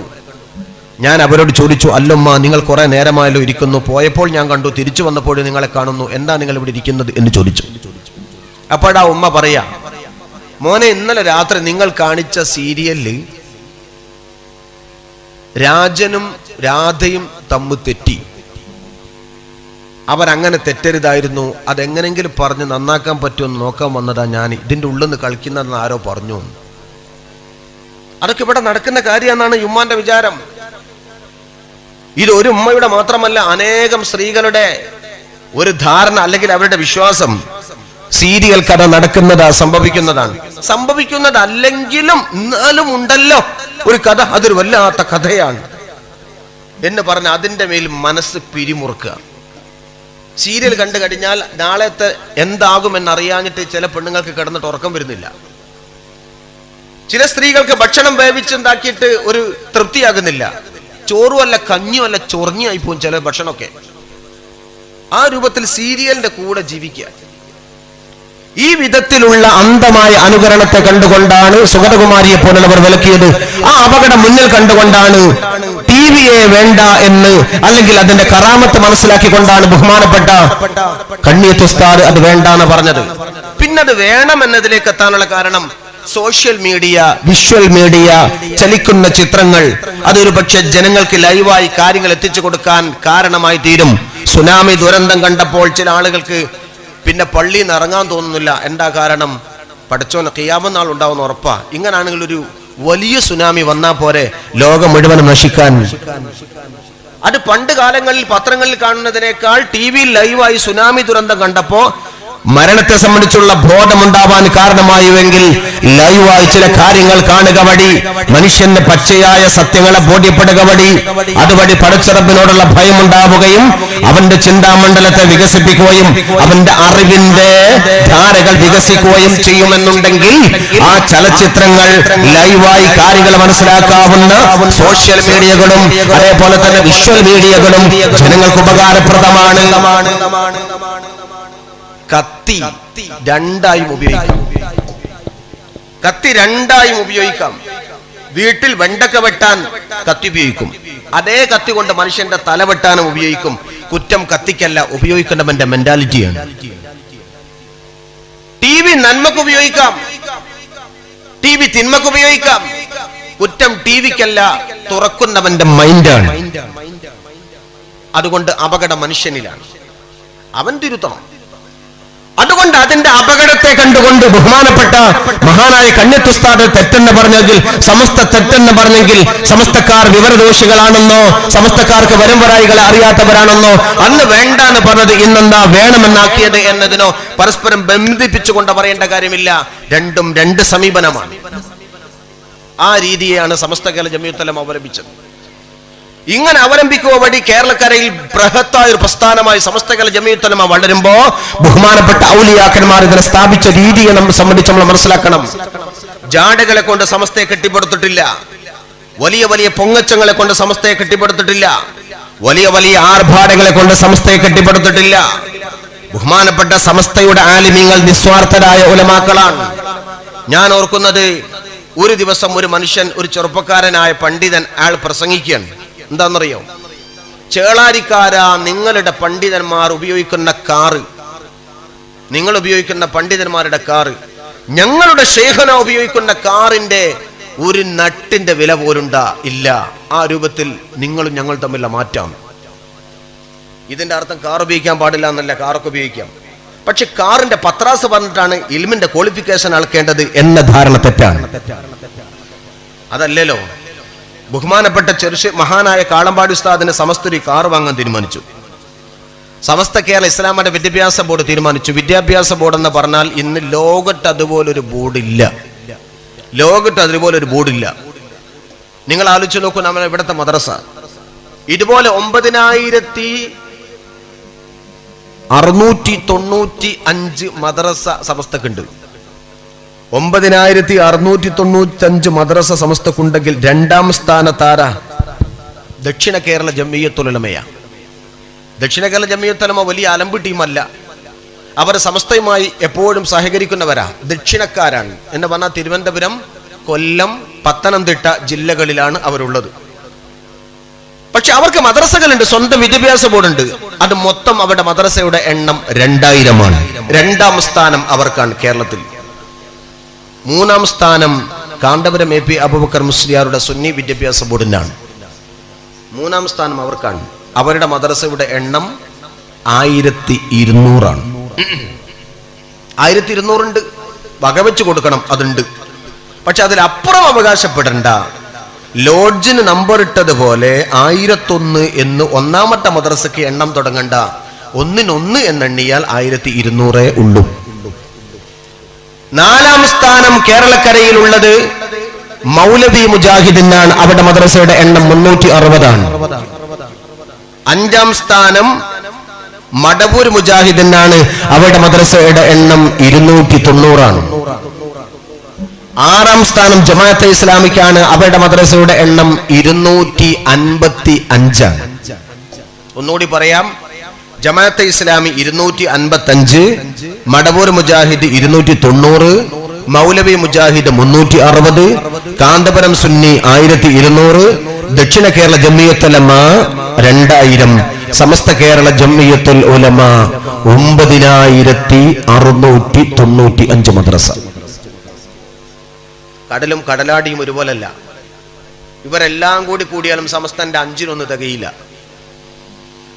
അങ്ങനെ മദ്രസയുടെ എണ്ണത്തിൽ മാത്രമല്ല, ഇത് എന്റെ കൊട്ടക്കണക്കല്ല. നിങ്ങൾ വേണമെങ്കിൽ വെല്ലുവിളിക്കുന്നു, ഞാൻ ആർക്ക് വേണമെങ്കിലും സംവാദം നടത്താം. ഈ കണക്ക് ഏതൊക്കെയാണ്? ഡോക്ടർ സി കെ കരീം മരിക്കുന്നതിന് മുമ്പ് തയ്യാറാക്കിയ കേരള മുസ്ലിം ഡയറക്ടറി കുറച്ചു മുമ്പ് ആ കണക്ക് റെഡിയാണ്. അതേപോലെ തന്നെ ജോർജ് ജോൺ എന്ന പത്രപ്രവർത്തകൻ ഇന്ത്യ ടുഡേ വഴി നടത്തിയ സർവേ റിപ്പോർട്ട്, പ്രബോധനം മാസങ്ങളോളം നടത്തിയ സർവേ റിപ്പോർട്ട്, പ്രബോധനം എന്ന ജമാഅത്തെ ഇസ്ലാമിയുടെ വാരിക തയ്യാറാക്കിയ സർവേ റിപ്പോർട്ട്, സമസ്ത കേരള ഇസ്ലാമിക വിദ്യാഭ്യാസ ബോർഡിന്റെ ഇതുപോലൊരു കേഡർ സംവിധാനമുള്ള ശാസ്ത്രീയമായ നെറ്റ്വർക്കുള്ള ഒരു സംഘടന ഈ ഭൂമി ലോകത്ത് സമസ്ത കേരള ജംഇയ്യത്തുൽ മുഅല്ലിമീൻ അല്ലാതെ മറ്റൊരു പ്രസ്ഥാനമില്ല. മദ്രസയിലെ കുട്ടിന്റെ ഉസ്താദിന്റെ സദർ മുഅല്ലിമിന്റെ രക്ഷിതാവ്, സദർ മുഅല്ലിമിന്റെ റേഞ്ച് സെക്രട്ടറിയുടെ മേലെ ജില്ലാ ജനറൽ സെക്രട്ടറിയുടെ മേലെ സംസ്ഥാന ജനറൽ സെക്രട്ടറി. അങ്ങനെ കൃത്യമായി അതെല്ലാ സംഘടനക്കും ഇല്ലേന്ന് ചോദിച്ചാൽ എല്ലാ സംഘടനക്കും ഒരൊറ്റ മെസ്സേജ് കൈമാറാനുള്ള സംവിധാനമില്ല. മദ്രസകൾ വഴി പെട്ടെന്നെത്തും. മദ്രസകൾ വഴി ഇത് പെട്ടെന്നെത്തും. പല സംഘടനക്കും പഞ്ചായത്ത് കമ്മിറ്റി വരെ എത്തും. പിന്നെ ശാഖയിലേക്ക് എത്തണമെങ്കിൽ പിറ്റേനും ദിവസവും കൺവെൻഷനൊക്കെ കഴിയണം. നേരെ മറിച്ച് ഒരൊറ്റ സദറിന് ഒരു വിവരം കിട്ടിയാൽ അന്ന് അസംബ്ലി വിളിച്ചിട്ട് കുട്ടികളുടെ മുഴുവനും പറഞ്ഞാൽ 12 ലക്ഷം വിദ്യാർത്ഥികളുടെ പിതാക്കന്മാർക്കും ആ മെസ്സേജ് കിട്ടും. അങ്ങനെ പെട്ടെന്ന് കൊടുക്കാൻ പറ്റുന്ന സമസ്ത അല്ലാതെ വേറാരാ? കേരള വിദ്യാഭ്യാസ വകുപ്പിന് പോലും സാധ്യമല്ല. കേരള വിദ്യാഭ്യാസ വകുപ്പിന് അത്രമാത്രം കാര്യക്ഷമതയില്ല. അത് സമസ്തകളുടെ ജംഇയ്യത്തുൽ ഉലമക്ക് മാത്രം അവകാശപ്പെട്ടതാണ്. ഈ സമസ്തയുടെ വിദ്യാർത്ഥി ഒരു ഉറപ്പിക എന്താ കുട്ടി ചോദിക്കുന്നു, ഉസ്താദ് ചോദിക്കുന്നു, എന്തിനാ? അല്ല, രക്ഷിതാവ് ചോദിക്കുന്നു, എന്തിനാ? ഒന്നുമില്ല ഉപ്പ, നമ്മുടെ ഉസ്താദ്, നമ്മുടെയൊക്കെ നിയന്ത്രിക്കുന്ന ഉസ്താദ്, നമ്മുടെയൊക്കെ നേതാവ്, ദുആക്ക് ഉത്തരം കിട്ടുന്ന മഹാൻ, ബഹുമാനപ്പെട്ട കാളമ്പാടി ഉസ്താദ് നവറല്ലാഹു മർഖദഹു, കാളമ്പാടി ഉസ്താദിന് സുഖമില്ല. അതുകൊണ്ട് അദ്ദേഹത്തിന് യാത്ര ചെയ്യാൻ വേണ്ടി അദ്ദേഹത്തിന്റെ സാമ്പത്തിക ബുദ്ധിമുട്ടും പരാധീനതയും കണക്കിലെടുത്തുകൊണ്ട് നമ്മുടെ ഉസ്താദന്മാർ മുഴുവനും തീരുമാനിച്ചിരിക്കുന്നു ഒരു ചെറിയ കാറ് വാങ്ങിക്കൊടുക്കാൻ. അതുകൊണ്ട് ഒരു ഉറുപ്പിക കൊണ്ടുപോകണം. 12 ലക്ഷം രൂപയുടെ കാറാ വാങ്ങുന്നത് അത്യാവശ്യം സൗകര്യത്തിൽ നടക്കാൻ. ഞാൻ ഉദാഹരണം പറയാതൊക്കെ ആരോ കൊടുക്കുവോ? എന്റെ 1 രൂപ, ഞാൻ അധ്വാനിച്ച 1 രൂപ ഞങ്ങളെ നിയന്ത്രിക്കുന്ന പ്രസ്ഥാനത്തിന്റെ അമരക്കാരന് ബുദ്ധിമുട്ടില്ലാതെ യാത്ര ചെയ്യാൻ, കാലിന് നീർക്കെട്ട് വലിച്ചിട്ടുള്ള ആ മഹാനുഭാവന് ബുദ്ധിമുട്ടില്ലാതെ യാത്ര ചെയ്യാൻ, യാത്ര കഴിഞ്ഞുകൊണ്ട് അദ്ദേഹത്തിന്റെ പരിപാടി കഴിഞ്ഞ് വീട്ടിലേക്ക് പോകുന്ന സമയത്ത് ഉറങ്ങാൻ പോലും പാകപ്പെടുന്ന ഒരു യാത്രാ വാഹനം കിട്ടാൻ എന്റെ 1 ഉറുപ്പികയെങ്കിൽ 1 അല്ല 10 രൂപ 100 രൂപ ഞാൻ കൊടുക്കുമെന്ന് പറഞ്ഞുകൊണ്ട് എല്ലാ രക്ഷിതാവും സംഭാവന ചെയ്യും. ഉറപ്പാണ്. മോശപ്പെട്ട കാര്യമല്ലല്ലോ, അത് ചെയ്യും. പക്ഷേ സമസ്ത അങ്ങനെ ചെയ്തിട്ടില്ല. വിചാരിച്ചാൽ നടക്കും, അത്രമാത്രം സെറ്റപ്പ് ഉണ്ട്. പക്ഷെ നിലവിലുള്ള ഫണ്ട് എടുത്തിട്ട് ബഹുമാനപ്പെട്ട പാണക്കാട് തങ്ങൾ, ഉമർ അലി ശിഹാബ് തങ്ങൾ അടക്കമുള്ളവർ തീരുമാനിച്ചു, കാളമ്പാടി ഉസ്താദിന് പ്രസിഡന്റ് ആണല്ലോ, അദ്ദേഹത്തിനൊരു കാർ വാങ്ങാം. ഇന്നത്തെ യോഗത്തിൽ അദ്ദേഹമില്ല, ഇല്ലാത്ത സമയമായതുകൊണ്ട് നമുക്ക് തീരുമാനിക്കാം, അതുകൊണ്ട് അദ്ദേഹത്തിന് കാർ വാങ്ങാം തീരുമാനിച്ചു. 25,000 രൂപ കോഴിക്കോട് മാരുതിയുടെ കമ്പിൽ പ്രിയപ്പെട്ട PV അബ്ദുൽ വഹാബ് സാഹിബിന്റെ കെയർ ഓഫിൽ 25,000 രൂപ സമസ്ത പണം ആദ്യമായി കൊണ്ട് അഡ്വാൻസ് കൊടുത്തു. ഈ വിവരം കാളമ്പാട് ഉസ്താദ് വിവരം അറിഞ്ഞ ഉടനെ നേരെ പാണക്കാട് നൂർ മഹലിൽ ബഹുമാനപ്പെട്ട ഉമർ ശിഹാബ് തങ്ങളുടെ വീട്ടിലേക്ക് അദ്ദേഹത്തിന്റെ ഉള്ള ആരോഗ്യം വെച്ചുകൊണ്ട് ഒറ്റ കയറ്റം. തങ്ങളെ അങ്ങനെ ചോദിച്ചു, തങ്ങൾ പാപ്പി ഇതുവരെ ഞങ്ങളോട് നിങ്ങൾ എന്തു പറയുന്നുവോ അത് സ്വീകരിക്കാനാണ് ഞങ്ങളുള്ളത്. പക്ഷേ ഇത് ഞാൻ പറയുന്നത് നിങ്ങൾ സ്വീകരിക്കണം, അനുസരിക്കണം എന്ന് പറഞ്ഞു. എന്താ ഇങ്ങനെ പറയാൻ? കാറ് വാങ്ങാൻ തീരുമാനിച്ചിരിക്കുന്നു എനിക്ക്. അതുണ്ട്, അത് വേണം. ആ കാര്യത്തെ പറ്റി നമുക്ക് വേറെ ചർച്ച ഒന്നുമില്ല. തങ്ങളെ എനിക്കത് വേണ്ട. അതെന്താ വേണ്ടാത്തത്? തങ്ങള് ഞാൻ കാർ എവിടെ നിർത്തിയിടാനാ? എന്റെ വീട്ടിലെ കാറ് പോവില്ല. എന്റെ വീട്ടിലേക്ക് കാറ് കയറില്ല. കാരണം ഒരു ഓട്ടോറിക്ഷ കഷ്ടിച്ചു പോകും, അതിലപ്പുറത്തേക്ക് എന്റെ വീട്ടിലേക്ക് കയറൂല. റോഡാ പ്രശ്നം. ഞാൻ ഇപ്പൊ തന്നെ അഹമ്മദിനെ വിളിക്കാം, നിങ്ങളുടെ വീട്ടിലേക്കുള്ള കാർ റോഡ് നമുക്ക് വെട്ടിക്കളയാം. എന്റെ വീട്ടിലായിട്ട് വേണ്ട. നാട്ടുകാർക്ക് എല്ലാവർക്കും റോഡ് കൂട്ടുമ്പോ കൂട്ടത്തിൽ എനിക്ക് കിട്ടുമെങ്കിൽ മതി. എന്റെ വീട്ടിലായിട്ട് റോഡ് വേണ്ട. ജാമിയാനൂരിയിലാണ് നിങ്ങൾ ഉണ്ടാകുന്നത്. അവിടുത്തെ പ്രൊഫസറല്ലേ, അവിടുത്തെ ഉസ്താദല്ലേ? ജാമിയാനൂരുടെ ക്യാമ്പസ് വിശാലമാണ്, അവിടെ നിർത്തിയിടാം നമുക്ക് കാറ്. ആ സമയത്ത് ഉസ്താദ് പറഞ്ഞു, തങ്ങളെ ഈ കാറ് വാങ്ങിയാലുള്ള ബുദ്ധിമുട്ട് എന്താ അറിയോ? ഇതിന്റെ ഡ്രൈവർ എവിടെയെന്ന് നോക്കി നടക്കണം, 1. 2, ഇത് ഇടക്കിടക്ക് ചില സ്ഥലത്ത് കയറ്റിയിട്ട് എണ്ണടിക്കണം. പിന്നെ ഇത് കേട് വന്ന വേറെ സ്ഥലത്ത് കയറ്റി നന്നാക്കണം. ഇതൊന്നും എനിക്ക് കൂടില്ല, എനിക്കതൊന്നും മനസ്സിലാവൂല. ഞാൻ കിതാബ് ഓതി കൊടുത്തേ പഠിച്ചിട്ടുള്ളൂ, വണ്ടിന്റെ പരിപാടി ആ ഫന്ന് ഞാൻ ഓതിയിട്ടില്ല. ബഹുമാനപ്പെട്ട ചെറുശ്ശേരി ഉസ്താദ്, മഹാനായ കാളമ്പാട് ഉസ്താദ്, നല്ല പൈസ എല്ലാവരും കൊടുക്കേണ്ടതെന്ന് തുടക്കൊരവസ്ഥ. ഞാൻ ദീർഘമായി പറയില്ല, ദുആ ചെയ്യാതെ ആരും പോവരുത്. കാരണം ബഹുമാനപ്പെട്ട മശായിഖന്മാരെ പറ്റി പറയുന്ന സദസ്സ് ദുആക്ക് ഉത്തരം കിട്ടുമെന്നാണ്. ബഹുമാനപ്പെട്ട കാളമ്പാട് ഉസ്താദ് പറഞ്ഞു, മഹാനായ പാണക്കാട് തങ്ങളോട് എങ്ങനെയെങ്കിലും അതൊന്ന് ഒഴിവാക്കി തരണം. അവസാനം എന്തൊക്കെ പറഞ്ഞാലും ശരി പാണക്കാട് തങ്ങൾ ഉറച്ചു നിൽക്കുമെന്നാണ് വിചാരിച്ചത്. അവസാനം ഉമർ അലി തങ്ങൾ പോലും കാളമ്പാട് ഉസ്താദ് നിർബന്ധത്തിന് വഴങ്ങി കാറ് പിൻവലിച്ചു. സമസ്ത കാറ് വാങ്ങാൻ സമ്മതിച്ചില്ല, വേണ്ട എന്ന് വെച്ചു. അതാണ് ബഹുമാനപ്പെട്ട സമസ്ത കേരള ജമിയത്തുൽ ഉലമയുടെ ഏറ്റവും വലിയ പ്രത്യേകത. അല്ലാതെ ആർഭാടത്തിൽ ജീവിക്കുന്നതോ ആഡംബരത്തിൽ ജീവിക്കുന്നതോ വലിയ പത്രാസായി എണ്ണി പറയുന്നത് യോഗ്യതയല്ല. വേറൊരാൾ പ്രസംഗിച്ചപ്പോൾ പറഞ്ഞു, ഞങ്ങളെ ഷെയ്ഖുന സുഹൈൽ ബുഖാരി സബക്ക് നടക്കുന്ന സമയത്ത് ദേവഗൌഡക്ക് ഫോൺ ചെയ്തു. ഒരിക്കൽ പ്രസംഗിച്ചിട്ട് ഞാൻ കേട്ടതാ. ദേവഗൌഡക്ക് ഫോൺ ചെയ്തു. സുഹൈൽ ബുഖാരിയുടെ സബക്കിലും ദേവഗൌഡ ബന്ധപ്പെടുന്ന ഏക പണ്ഡിതൻ. ഞാൻ അവിടെ ചെന്നിട്ട് പ്രസംഗിച്ചപ്പോൾ പറഞ്ഞു, നന്ദി ദാറുസ്സലാം അറബി കോളേജിൽ സബക്ക് നടക്കുന്നു. ആ സബക്കിൽ പങ്കെടുത്ത് ആ സബക്ക് നടത്തുന്നത് സുഹൈൽ ബുഖാരി ബഹുമാനപ്പെട്ട ഷെയ്ഖുന ശംസുൽ ഉലമ ഖദ്ദസല്ലാഹു സിർറഹുൽ അസീസ് തങ്ങളവറുകളാണ്. ആ ദർസിൽ പങ്കെടുത്തുകൊണ്ട് ഒരുപാട് ഉസ്താദുമാർ ചുറ്റും വന്നിരിക്കുന്നുണ്ട്. ചുമറിന്റെ പിറകിലാണ് ചില പ്രൊഫസർമാരായ ഉസ്താദുമാർ ഇരിക്കുന്നത്. കുട്ടികളെല്ലാവരും ബഹുമാനപ്പെട്ട ഷെയ്ഖുനായുടെ സബക്ക് ക്ലാസ് കേട്ടുകൊണ്ടിരിക്കുകയാണ്. അങ്ങനെ സുഹൈൽ ബുഖാരിയിൽ ഒരു സംശയം വന്നു. ആ സുഹൈൽ ബുഖാരിയുടെ സംശയം തീർക്കാൻ വേണ്ടി ബഹുമാനപ്പെട്ട ഷെയ്ഖുന ശംസുൽ ഉലമ തങ്ങൾ പറഞ്ഞു, നിങ്ങൾ ഖസ്തല്ലാനി എന്താ പറഞ്ഞത് എന്നവിടെ വായിക്ക്. അതവിടെ വായിച്ചപ്പോൾ അദ്ദേഹം പറഞ്ഞു, ബഹുമാനപ്പെട്ട ഖസ്തല്ലാനി പറഞ്ഞിട്ടുള്ളതും ശരിയാണ്, പക്ഷെ അത് പൂർണ്ണം ആയിട്ടില്ല. എന്നാൽ ഫതുഹുൽ ബാരി വായിക്കട്ടെ. സുഹൈൽ ബുഖാരിയുടെ വ്യാഖ്യാന ഗ്രന്ഥമായ ഫതുഹുൽ ബാരി വായിച്ചു. ഫതുഹുൽ ബാരിയിലും പറഞ്ഞത് ശരിയാണ്, പക്ഷെ അത് പൂർണ്ണമല്ല, തൃപ്തമായിട്ടില്ല. അതുകൊണ്ട് ആരാണ് ഇതിന് മറുപടി പറഞ്ഞു തരിക? ബഹുമാനപ്പെട്ട ഷെയ്ഖുന തലപ്പാ വഴിച്ചുകൊണ്ട് വോയിൽ മുണ്ട് മുഖഭാഗത്തേക്ക് രണ്ടും വാർന്നിറക്കി പുതുമണവാട്ടി നാണം കുണുങ്ങിയിരിക്കുന്നത് പോലെ ബഹുമാനപ്പെട്ട ഷെയ്ഖുന കിതാബിന്റെ മുഖത്തേക്ക് നോക്കിക്കൊണ്ട് വളരെ സൂക്ഷ്മതയോടുകൂടി ഇരിക്കുകയും 10 മിനിറ്റ് നേരം കണ്ണടച്ചിരിക്കുകയും ചെയ്തു. ഒരു മുട്ടുസൂചി വീണാൽ സബക്കിൽ വെച്ചുകൊണ്ട് ജനങ്ങൾക്കത് കേൾക്കാൻ സാധിക്കും. ആ രൂപത്തിൽ നിശബ്ദമായിരിക്കുന്ന സദസ്, വലിയ വലിയ പണ്ഡിതന്മാരെല്ലാം ആ പള്ളിയിൽ തടിച്ചുകൊണ്ട് നിൽക്കുന്ന സദസ്സാണ്. ബഹുമാനപ്പെട്ട ഷെയ്ഖുന 10 മിനിറ്റ് മൗനം പാലിച്ചു. അതിന് ശേഷം കണ്ണു തുറന്നിട്ട് ഷെയ്ഖുന അത് സംശയത്തിന്റെ മുഴുവനും ഉത്തരം വ്യക്തമായി തന്നെ പറഞ്ഞു കൊടുത്തു.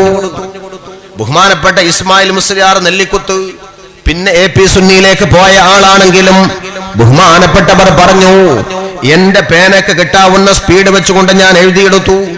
ബഹുമാനപ്പെട്ട ശൈഖുന ശംസുൽ ഉലമ പറഞ്ഞ കാര്യങ്ങൾ മുഴുവനും ഞാൻ എന്റെ പേനത്തുമ്പിൽ എഴുതിയെടുത്തു. അത് മറ്റൊരു സ്ഥലത്തും കാണുക സാധ്യമല്ല. ശൈഖുനാന്റെ വർത്തമാനം മാത്രമാണത്. 10 മിനിറ്റ് കഴിഞ്ഞുകൊണ്ട് കിട്ടിയ ഉത്തരം വിദ്യാർത്ഥികളും ഉസ്താദുമാരും അത് പകർത്തി വെച്ചു.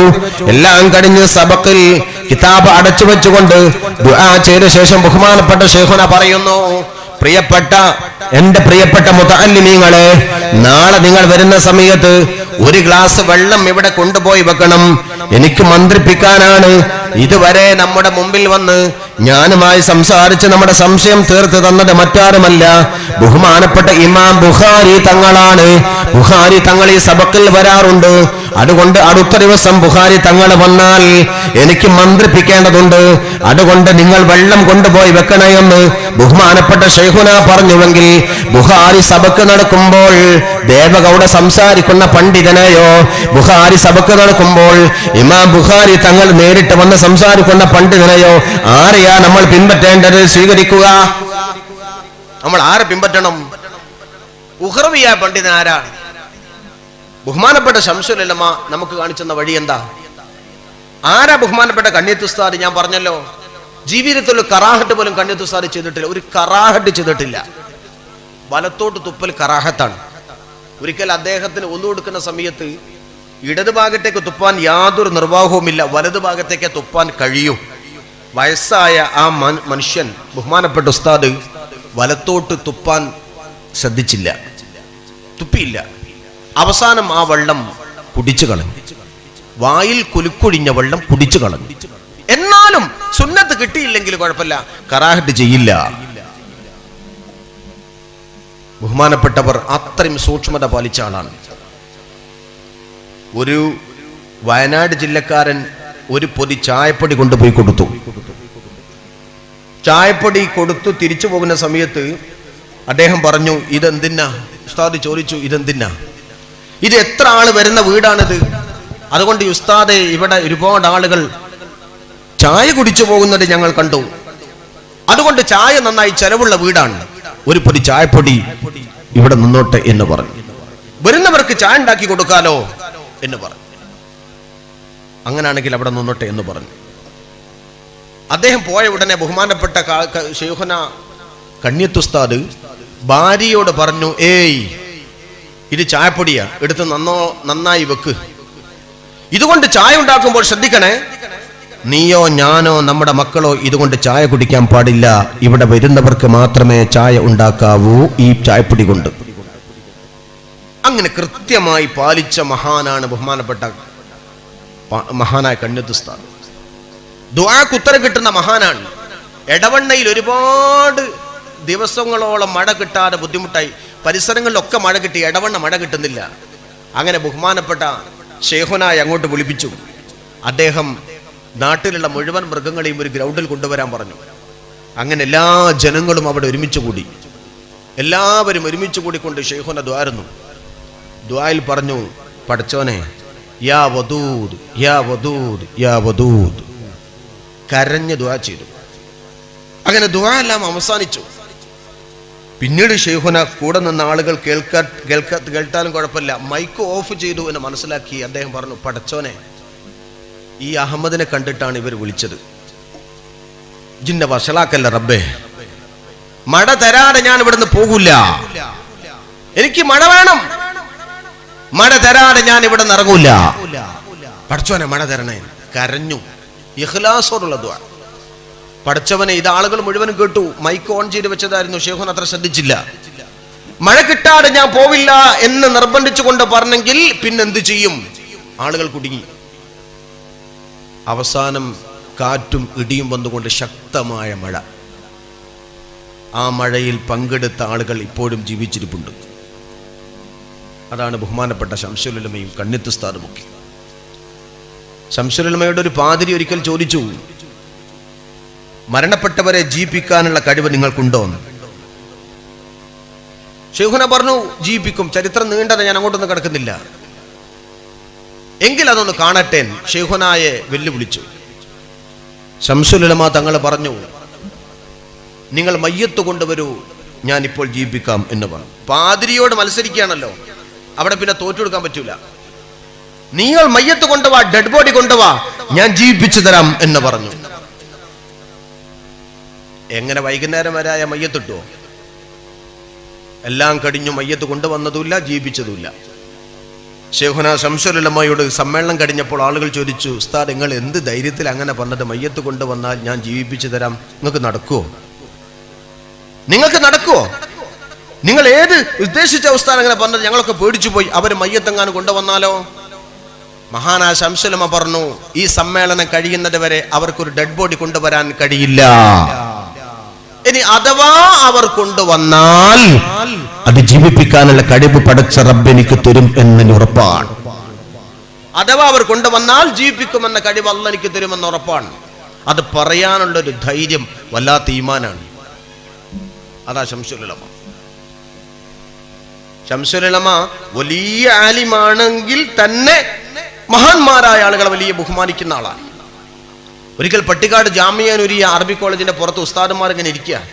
ആ കൂട്ടത്തിൽ വലിയൊരു ആലിം, ജാമിയ നൂരിയുടെ പുറത്തുള്ള വലിയൊരു ആലിം, അദ്ദേഹം ആ സബക്കിന്റെ വൈകുന്നേരം അസറിന്റെ ശേഷം ദർസെല്ലാം കഴിഞ്ഞ് പുറത്തിങ്ങനെ ഇരുന്ന് ദിക്ർ ചൊല്ലിക്കൊണ്ടിരിക്കുന്ന സമയത്ത് അതിന്റെ പുറത്തുകൂടി, ജാമിയയുടെ പുറത്തുകൂടി ക്യാൻറ്റീനിൽ നിന്ന്, ആ ബാത്റൂമിൽ നിന്നുകൊണ്ട് ഒരു വിദ്യാർത്ഥി, ചെറിയ കുട്ടി കുളിച്ച് കള്ളിമുണ്ടുടുത്ത് ഒരു തോട്ടുമുണ്ടും തോളിലിട്ട് ഒരു ചെറിയ സോപ്പിന്റെ പൊട്ടിയുമായി ഇങ്ങനെ നടന്നു പോകുന്നതായി കണ്ടു.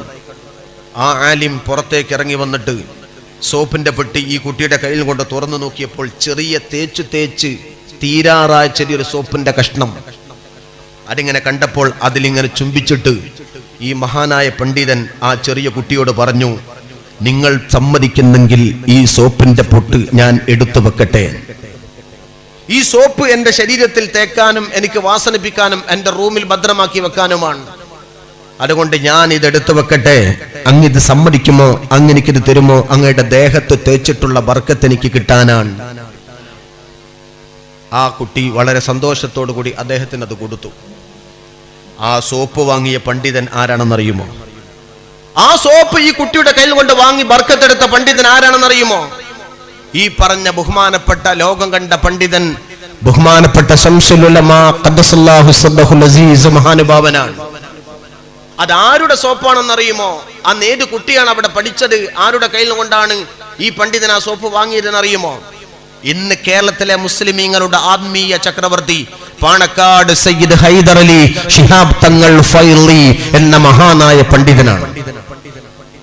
പാണക്കാട് ഹൈദർ അലി ശിഹാബ് തങ്ങളാണ് ആ കുട്ടി. തങ്ങളെ, നിങ്ങൾ തേച്ച സോപ്പ് ഞാൻ എടുത്തു വെക്കട്ടെ? അങ്ങിതുവരെ ദേഹം തൊട്ട പൂക്കോട്ടങ്ങളുടെ പൂമേന് തൊട്ട സോപ്പ്, അഹ്ലുൽ ബൈത്തിന്റെ ആ ദേഹം തൊട്ട സോപ്പ് എന്റെ ദേഹത്ത് തൊടാൻ ഞാൻ ഇഷ്ടപ്പെടുന്നു തങ്ങളെ, അതുകൊണ്ട് എനിക്ക് തരണേ എന്ന് പറഞ്ഞുകൊണ്ട് കേണപേക്ഷിച്ചുകൊണ്ട് സോപ്പ് വാങ്ങിക്കൊണ്ടുപോയി ഉപയോഗിച്ച ബഹുമാനപ്പെട്ട ശംസുൽ ഉലമ. ആ ശംസുൽ ഉലമ ലോക പണ്ഡിതനാണ്.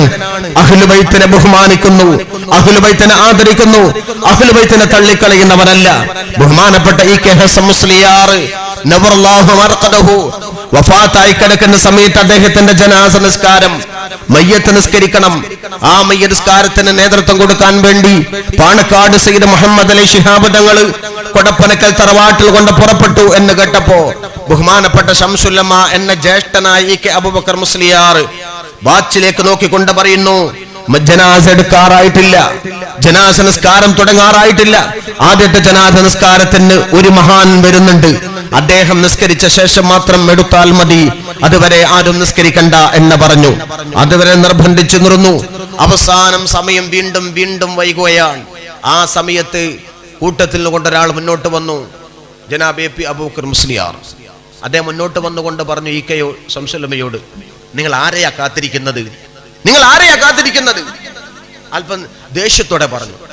എ പിക്കറിയാം കാത്തിരിക്കുന്നത് പാണക്കാട് തങ്ങളെയാണ്, പാണക്കാട് മുഹമ്മദ് അലി ശിഹാബ് തങ്ങളെയാ കാത്തിരിക്കുന്നത് എന്നറിയാം. ശംസുൽ ഉലമ പറഞ്ഞു, ഞാൻ ഒരാളാ കാത്തിരിക്കുന്നത്, അദ്ദേഹം വന്നിട്ട് മയ്യത്തെടുത്താൽ മതി. അവസാനം എ പിക്ക് സംഗതി മനസ്സിലായി. നിങ്ങൾ നിസ്കരിച്ചാൽ പോരെ, എന്തിനാണ് മൂപ്പരെ കാത്തിരിക്കുന്നത്? രാഷ്ട്രീയ നേതാവിനെ കാത്തിരിക്കേണ്ടതുണ്ടോ? അത് കേട്ടപ്പോഴേക്കും ശംസുൽ ഉലമ പറഞ്ഞു, എ പി, പാണക്കാട്ട് തങ്ങൾ നിസ്കരിക്കാത്ത മയ്യത്ത് ഞാൻ ഇവിടെ നിന്ന് പൊക്കാൻ ഒരാളെയും സമ്മതിക്കില്ല. പാണക്കാട് തങ്ങൾ വന്നിട്ട് മയ്യത്തെടുത്താൽ മതി. നിങ്ങൾക്ക് പോകാം AP തിരക്കുണ്ടെങ്കിൽ, ഇത് പാണക്കാട് തങ്ങൾ നിസ്കരിക്കേണ്ട ജനാസയാ. പിന്നെ ആരും അനങ്ങിയില്ല. പാണക്കാട് തങ്ങൾ നിസ്കരിച്ച ശേഷമാണ് ആ ജനാസ പൊക്കിയത്. അത്ര ബന്ധമാണ് പാണക്കാട് തങ്ങളുമായി, പാണക്കാട് കുടുംബവുമായി ശംസുലമയുടെ ബന്ധം. ഈ ബന്ധമാ സമസ്ത, ഇതാ സമസ്ത. ആർഭാടങ്ങളും ആഡംബരങ്ങളുമല്ല. കണ്യത്തുസ്താദും ശംസുലമയും ചെയ്ത തെറ്റ്, പാണക്കാട് മുഹമ്മദ് അലി ശിഹാബ് തങ്ങൾ ചെയ്ത തെറ്റ് എന്താണെന്നറിയോ? എന്തിനാണ് ഈ പ്രസ്ഥാനത്തെ പിളർത്തിയത്? വെറുതെ മദ്രസക്ക് ചുമര് വെച്ചത്, വെറുതെ പള്ളികൾ തകർക്കാനുള്ള ശ്രമങ്ങൾ നടത്തിയത് എന്തിനു വേണ്ടി? ഒരൊറ്റ കാരണമാണെന്ന് പറഞ്ഞു നടന്നത്. കേരളത്തിലെ മുഴുവൻ മുസ്ലിമീങ്ങളും ഒന്നിച്ചു നിൽക്കണം, ശരീഅത്ത് സംരക്ഷിക്കണം. ഇവിടെ മുസ്ലിം സമുദായത്തെ തകർക്കാനുള്ള ശ്രമങ്ങൾ നടക്കുന്നുണ്ട്, അതുകൊണ്ട് ന്യൂനപക്ഷ സമുദായം ഒന്നിച്ചു നിൽക്കണം എന്ന് പറഞ്ഞതിന്റെ പേരിൽ പാണക്കാട് മുഹമ്മദ് അലി ശിഹാബ് തങ്ങൾ രാഷ്ട്രീയ നേതാവാണ്. അദ്ദേഹത്തിന്റെ നേതൃത്വത്തിൽ ഒരുമിച്ച് നിൽക്കാൻ പറ്റൂല. ജമാഅത്തുകാരും മുജാഹിദുകളും ആ കൂട്ടത്തിൽ കൂടുന്നു. മുജകളും ജമകളുമായി ഒരു ബന്ധവും പാടില്ല എന്ന് പറഞ്ഞുകൊണ്ടാണ് 40 അംഗ മുഷാവറ പണ്ഡിതന്മാരിൽ നിന്നുകൊണ്ട് 6 ആളുകൾ ഇറങ്ങിപ്പോയി വേറൊരു സംഘടന ഉണ്ടാക്കിയത്. 6 ആളുകൾ ഇറങ്ങിപ്പോയി വേറെ സംഘടന ഉണ്ടാക്കിയത്. ഇറങ്ങിപ്പോയവന്റെ ഉസ്താദ്, ആ ഉസ്താദിന്റെ ഉസ്താദ് അടക്കമുള്ള 40-ൽപ്പെട്ട 34 പണ്ഡിതന്മാർ ഒരു ഭാഗത്ത് നിൽക്കുമ്പോൾ, ഇറങ്ങിപ്പോയ 6 പണ്ഡിതന്മാർ ശിഷ്യന്മാരുടെ ശിഷ്യന്മാരാണ്. അവർ സ്വന്തം സംഘടന ഉണ്ടാക്കി പാണക്കാട് കുടുംബത്തെയും അഹ്ലുൽ ബൈത്തിനെയും ബഹുമാനപ്പെട്ട മുസ്ലിം ഐക്യത്തെയും ന്യൂനപക്ഷ സമുദായത്തിന്റെ മുസ്ലിം ലീഗ് എന്ന രാഷ്ട്രീയ പ്രസ്ഥാനത്തെയും പാണക്കാടിന്റെ സയ്യിദ് വംശത്തെയും ഒക്കെ തള്ളിപ്പറഞ്ഞുകൊണ്ടാണ് പുതിയ സംഘടന ഉണ്ടാക്കിയത്. അത് വേണ്ട എന്ന് പറഞ്ഞുകൊണ്ടാണ് ബഹുമാനപ്പെട്ട സമസ്ത കേരള ജമിയത്തുൽ ഉലമയും SKSSF അടക്കമുള്ള മുസ്ലിം സമുദായത്തിന്റെ സമസ്തയുടെ കീഴ്ഘടകങ്ങളെ രൂപീകരിച്ച് പുനഃസംഘടിപ്പിക്കാൻ സമസ്ത മുന്നോട്ട് വന്നത്. അല്ലാതെ ഏതെങ്കിലും ആളുകളോടുള്ള വ്യക്തിവിരോധത്തിന്റെ പേരിലല്ല, ഏതെങ്കിലും ആളുകളോടുള്ള സാമ്പത്തികപരമായ വിരോധത്തിന്റെ പേരിലല്ല, സംഘടനാപരമായ വിഷയം. ആ ഒരു കാര്യവുമായി ബന്ധപ്പെട്ടുകൊണ്ട് ഉണ്ടാക്കി തീർത്തു ബഹുമാനപ്പെട്ട സമസ്ത കേരള ജമിയത്തുൽ ഉലമ. ഞാൻ ചോദിക്കട്ടെ, ഇന്നും ഈ പ്രസ്ഥാനത്തിന്റെ അഭിമാനപരമായ അസ്തിത്വം ഒന്നിച്ചു പോകണമെന്നതാണ് നമ്മുടെ ഇപ്പോഴത്തെ ലൈൻ. സുന്നത്ത് ജമാഅത്ത് സുന്നികൾ ഐക്യപ്പെടണം എന്ന് തന്നെയാ ലൈൻ. ഒരിക്കൽ ബഹുമാനപ്പെട്ട KS അബ്ദുള്ള സാഹിബ് ശംസുലമയുടെ അരികത്തേക്ക് വന്നുകൊണ്ട് പറഞ്ഞു, ഉസ്താദെ സുന്നികൾ ഐക്യപ്പെട്ടുകൂടെ? ശംസുലമ പറഞ്ഞു, ഐക്യപ്പെടണം, ഞാൻ അതിന്റെ കൂടെയാണ്. AP ഇറങ്ങിപ്പോയി എന്നല്ലാതെ അവരുമായി ഒരു ബന്ധവും പാടില്ല എന്ന് ഞങ്ങൾക്കില്ല. അതുകൊണ്ട് ഒന്നിച്ചു നിൽക്കാവുന്ന മേഖലയോളം ഒന്നിച്ചു നിൽക്കാം. ശംസുലമ ഇത് പറഞ്ഞപ്പോൾ KS അബ്ദുള്ള സാഹിബിന് വല്ലാത്ത സന്തോഷം. മുസ്ലിം ലീഗിന്റെ ഹൈപ്പവർ കമ്മിറ്റി മെമ്പറാണ്. അദ്ദേഹം സന്തോഷത്തോടെ ഇറങ്ങിപ്പോകുമ്പോൾ അദ്ദേഹത്തോട് പറഞ്ഞു, KS, ഒരു കാര്യം ഞങ്ങൾക്ക് പറയാനുണ്ട്. ഞങ്ങൾ 2 കൂട്ടരും ഒന്നായാൽ ആ ഒന്നാകുന്ന യോഗത്തിന്റെ അധ്യക്ഷൻ സയ്യിദ് മുഹമ്മദ് അലി ശിഹാബ് തങ്ങൾ ആകണം. ഒരു പത്രക്കാരെ മുഴുവൻ വിളിച്ചു ചേർത്തുകൊണ്ട് സുന്നികൾ ഒന്നിച്ചു എന്ന് പറയണ്ടേ? ഒരാള് ആരെങ്കിലും ഒന്ന് പറയണ്ടേ? അത് പറയുന്ന ആള് ബഹുമാനപ്പെട്ട സയ്യിദ് മുഹമ്മദ് അലി ശിഹാബ് തങ്ങൾ ആയിരിക്കണം. KS അബ്ദുള്ള സന്തോഷത്തോടെ പറഞ്ഞു, അത് പിന്നെ എല്ലാവരും അംഗീകരിക്കലോ ഉസ്താദേ? കാരണം ഇന്ന് ഏറ്റവും കൂടുതൽ അംഗീകരിക്കുന്ന നേതാവ് പാണക്കാട് തങ്ങൾ എന്നല്ലേ? ആയാ മതി, ഞാൻ അത്രേ പറഞ്ഞിട്ടുള്ളൂ, ആയാലും മതി. 3 മാസം കഴിഞ്ഞപ്പോൾ KSനെ പിന്നെ കണ്ടപ്പോൾ ശംസുലമ ചോദിച്ചു, അല്ല KS, നിങ്ങൾ എടുത്ത പണിയൊക്കെ എവിടെ എത്തി? നിങ്ങളൊരു ഐക്യത്തിന് വേണ്ടി വന്നിരുന്നല്ലോ, അതെവിടെ എത്തി? ആ സമയത്ത് KS പറഞ്ഞു, ഉസ്താദ് നിങ്ങളെ മനസ്സിന്ന് മറന്നു പോയിണ്ടാവുന്ന ഞാൻ വിചാരിച്ചത്. എന്തായി? നടക്കൂല. അതെന്താ? ശിഹാബ് തങ്ങളെ അധ്യക്ഷനാക്കാൻ മൂപ്പര് സമ്മതിക്കില്ല. ഒന്നുകൂടി ചോദിച്ചു, ആര്? AP സമ്മതിക്കില്ല ഉസ്താദേ. മുഖം ഇങ്ങ് ചുമന്നു ബഹുമാനപ്പെട്ട ശംസുലമയുടെ. ശംസുലമ പറഞ്ഞു KS അബ്ദുള്ളയോട്, KS, നിങ്ങൾക്ക് എപ്പോൾ വേണമെങ്കിലും ഈ വീട്ടിലേക്ക് കടന്നു വരാം, എന്നോട് എന്തും നിങ്ങൾക്ക് സംസാരിക്കാം. പക്ഷേ പാണക്കാട് തങ്ങളെ മധ്യസ്ഥനായി സ്വീകരിക്കാത്തവരുമായി ഐക്യം പറഞ്ഞ് ഈ പടിവാതിൽ ഇനി ചവിട്ടരുത്. KS പറഞ്ഞു, ഉസ്താദേ ഞാനതെന്നോ വിട്ടു, എന്നോടൊന്നും തോന്നരുതേ, ഞാൻ ആ വിവരതന്നെ വിട്ടു. അതെല്ലാം കഴിഞ്ഞ് ശംസുലമ വഫാത്തായി. മഹാനായ പാണക്കാട് തങ്ങൾ ജീവിച്ചിരിക്കുന്ന സമയത്ത് തന്നെ PK കുഞ്ഞാലിക്കുട്ടി സാഹിബ് നേരെ KT മാൻ മുസ്ലിയാർ നവറല്ലാഹു മർഖദഹു, മഹാനായ സൈനുലമ ചെറുശ്ശേരി ഉസ്താദ്, ആ 2 മഹാന്മാരെ സമീപിച്ചുകൊണ്ട് പറഞ്ഞു, ഉസ്താദേ AP ഐക്യത്തിന് വേണ്ടി താല്പര്യം പ്രകടിപ്പിച്ചിട്ടുണ്ട്, നമുക്കൊന്നും ഒന്നായ തരക്കേടില്ല, എന്താ നമുക്ക് ചർച്ച നടത്തിക്കൂടെ എന്ന് പറഞ്ഞു. ബഹുമാനപ്പെട്ട ചെറുശ്ശേരി ഉസ്താദ് പറഞ്ഞു, കുഞ്ഞാപ്പ, ഞങ്ങൾ എന്നോ ഐക്യത്തിന് അനുകൂലമാണ്. മുമ്പ് KS ശ്രമിച്ചിരുന്നു, നടന്നിട്ടില്ല. അന്ന് ശംസുലുലമ പറഞ്ഞ രണ്ട് കാര്യം പ്രധാനമായുണ്ട്.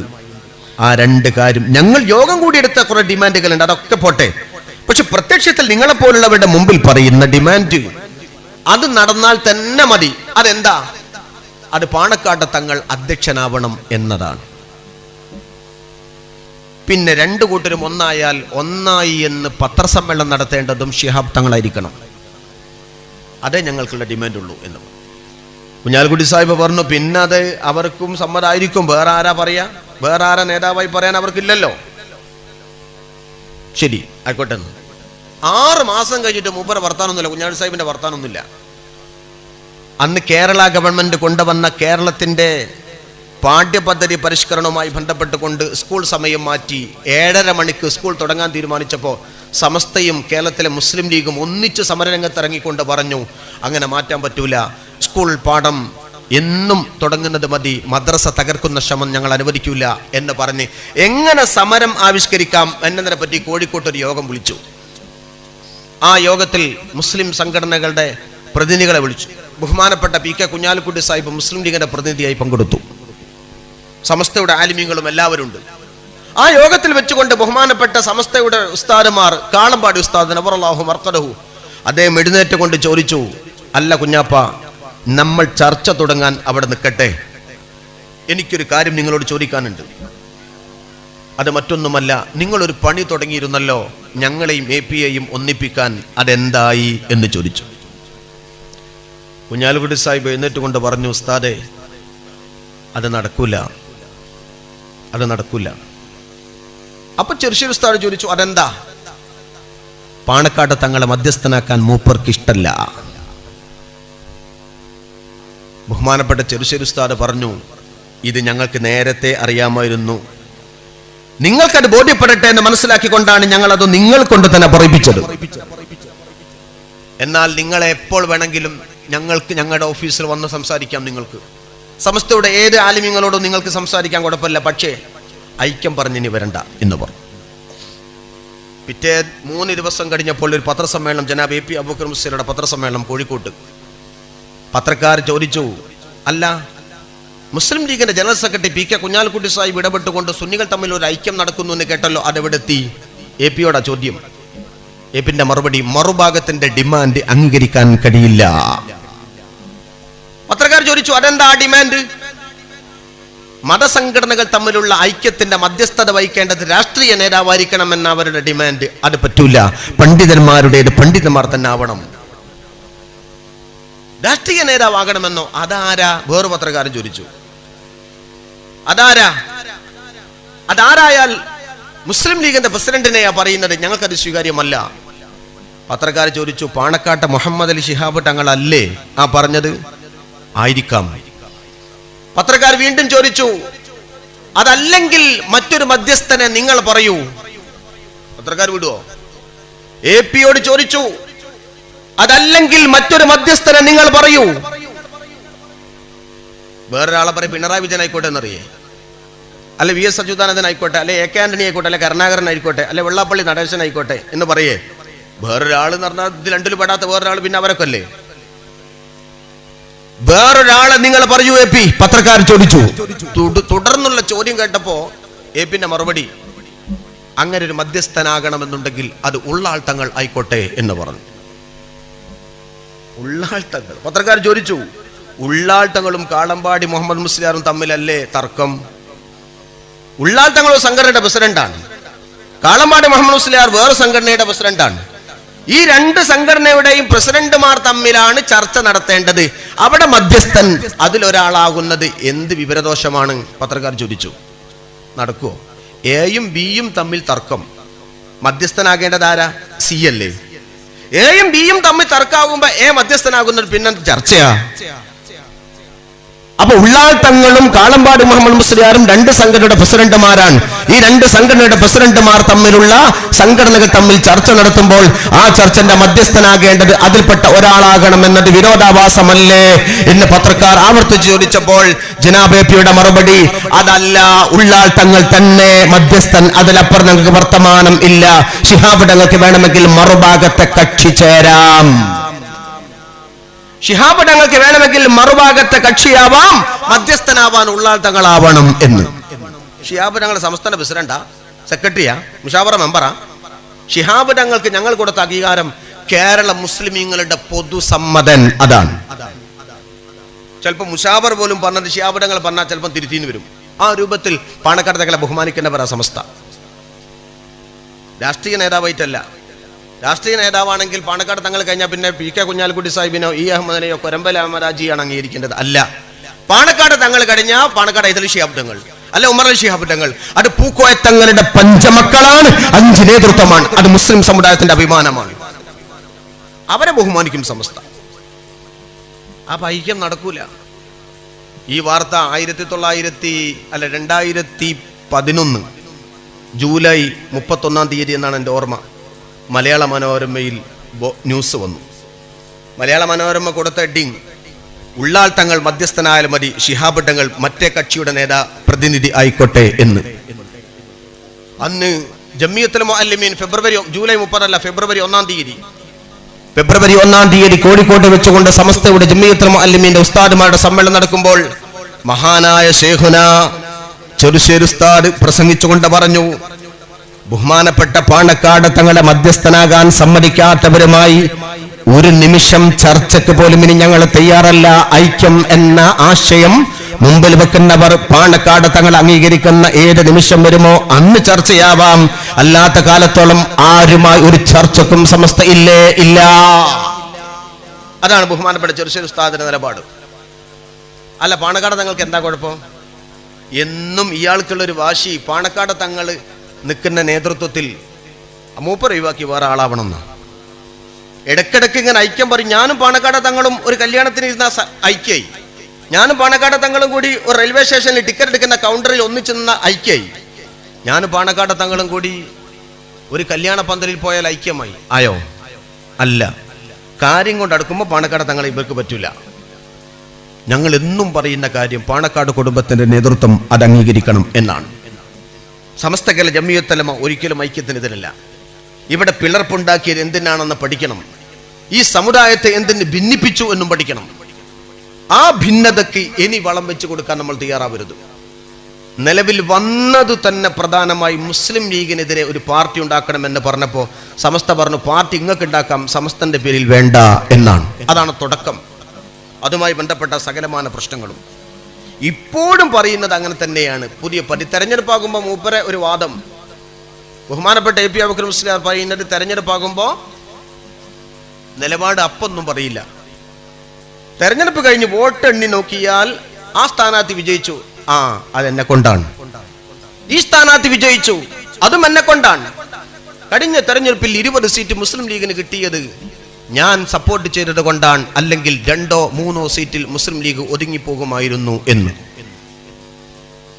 ആർക്കാണ് അത് വിശ്വസിക്കാൻ കഴിയുക? എന്നാ തെരഞ്ഞെടുപ്പിന്റെ തലേ ദിവസമെങ്കിലും പറയണ്ട ഞങ്ങൾ ഇതിനാക്കാ വോട്ട് ചെയ്തത്. ഞങ്ങൾ ആരെ കുറ്റപ്പെടുത്താനല്ല. ഇപ്പോഴും പറയുന്നു, വരുന്ന മെയ് 8 വോട്ട് 16 ഇലക്ഷൻ വരാൻ പോകുന്നേ ഉള്ളൂ. 15 എങ്കിലും പറഞ്ഞാൽ മതി ആർക്കാ ഞങ്ങൾ വോട്ട് ചെയ്യാന്ന്. വോട്ട് ചെയ്ത് കഴിഞ്ഞിട്ട് വോട്ട് എണ്ണുന്നതിന്റെ മുമ്പ് പറഞ്ഞാലും മതി. വോട്ട് എണ്ണിക്കഴിഞ്ഞിട്ട് അത് ഞാൻ ചെയ്തിട്ടാ എന്ന് പറയുന്ന 8 കാലി മമ്മൂഞ്ഞി വേണ്ട വേണ്ട. ആ തർക്കം എന്തിനാ അവസാനിപ്പിക്കേണ്ടത്? ഏറ്റവും വലിയ നാടകം. നിങ്ങൾ അത്ഭുതപ്പെട്ടു പോകും. ഈ രാഷ്ട്രീയമല്ല, രാഷ്ട്രീയ കളി നമുക്ക് വേണ്ട. ആലിമ്യങ്ങളായി കൊണ്ട് തന്നെ നിൽക്കണം. സമസ്ത കേരള ജമിയത്തുൽ ഉലമ രൂപീകരിച്ചിട്ട് 90 കൊല്ലം കഴിഞ്ഞിട്ട് ഇന്ന് വരെ ഞങ്ങൾ മുസ്ലിം ലീഗിന്റെ സപ്പോർട്ടുകാരാണെന്ന് പറയുന്നുണ്ടല്ലോ, മുസ്ലിം ലീഗിന്റെ പിന്തുണക്കാരാണ് സമസ്തക്കാരെന്ന് പറയുന്നുണ്ടല്ലോ. അങ്ങനെയാണെങ്കിൽ ഇന്ന് വരെ മുസ്ലിം ലീഗിന്റെ ഇന്ന സ്ഥാനാർത്ഥിയെ വിജയിപ്പിക്കണം, ഇന്ന CPM സ്ഥാനാർത്ഥിയെ പരാജയപ്പെടുത്തണമെന്ന് സമസ്ത പറഞ്ഞിട്ടേ ഇല്ല. അത് സമസ്തന്റെ ഉത്തരവാദിത്തമല്ല. അതിന് മുസ്ലിം ലീഗുണ്ട് രാഷ്ട്രീയപരമായി കളിക്കാൻ, മക്കൾക്ക് ഇൽമ പഠിപ്പിക്കാൻ, നിസ്കരിക്കാൻ, നോമ്പ് നോൽക്കാൻ, ഹജ്ജ് ചെയ്യാൻ, തക്ബീർ ചൊല്ലാൻ, എങ്ങനെ മതം പഠിക്കണമെന്ന് പഠിപ്പിച്ചു കൊടുക്കാൻ വേണ്ടി ആ സമസ്ത കേരള ജമിയത്തുൽ ഉലമ. സമസ്തന്റെ പണി രാഷ്ട്രീയം പഠിക്കലോ പഠിപ്പിക്കലോ പ്രചരിപ്പിക്കലോ അല്ല. അതിന് മുസ്ലിം ലീഗ് ഉണ്ട്, കോൺഗ്രസ് ഉണ്ട്, CPM ഉണ്ട്, അവരങ്ങ് നടത്തിക്കോളും. പിന്നെ അവിടെ പോയിട്ട് രാഷ്ട്രീയം കളിക്കേണ്ട കാര്യം ഉണ്ടാവും. ഈ രാഷ്ട്രീയ കളി സമസ്തന്റെ പേരിൽ വേണ്ട എന്നാ സമസ്ത പറഞ്ഞത്.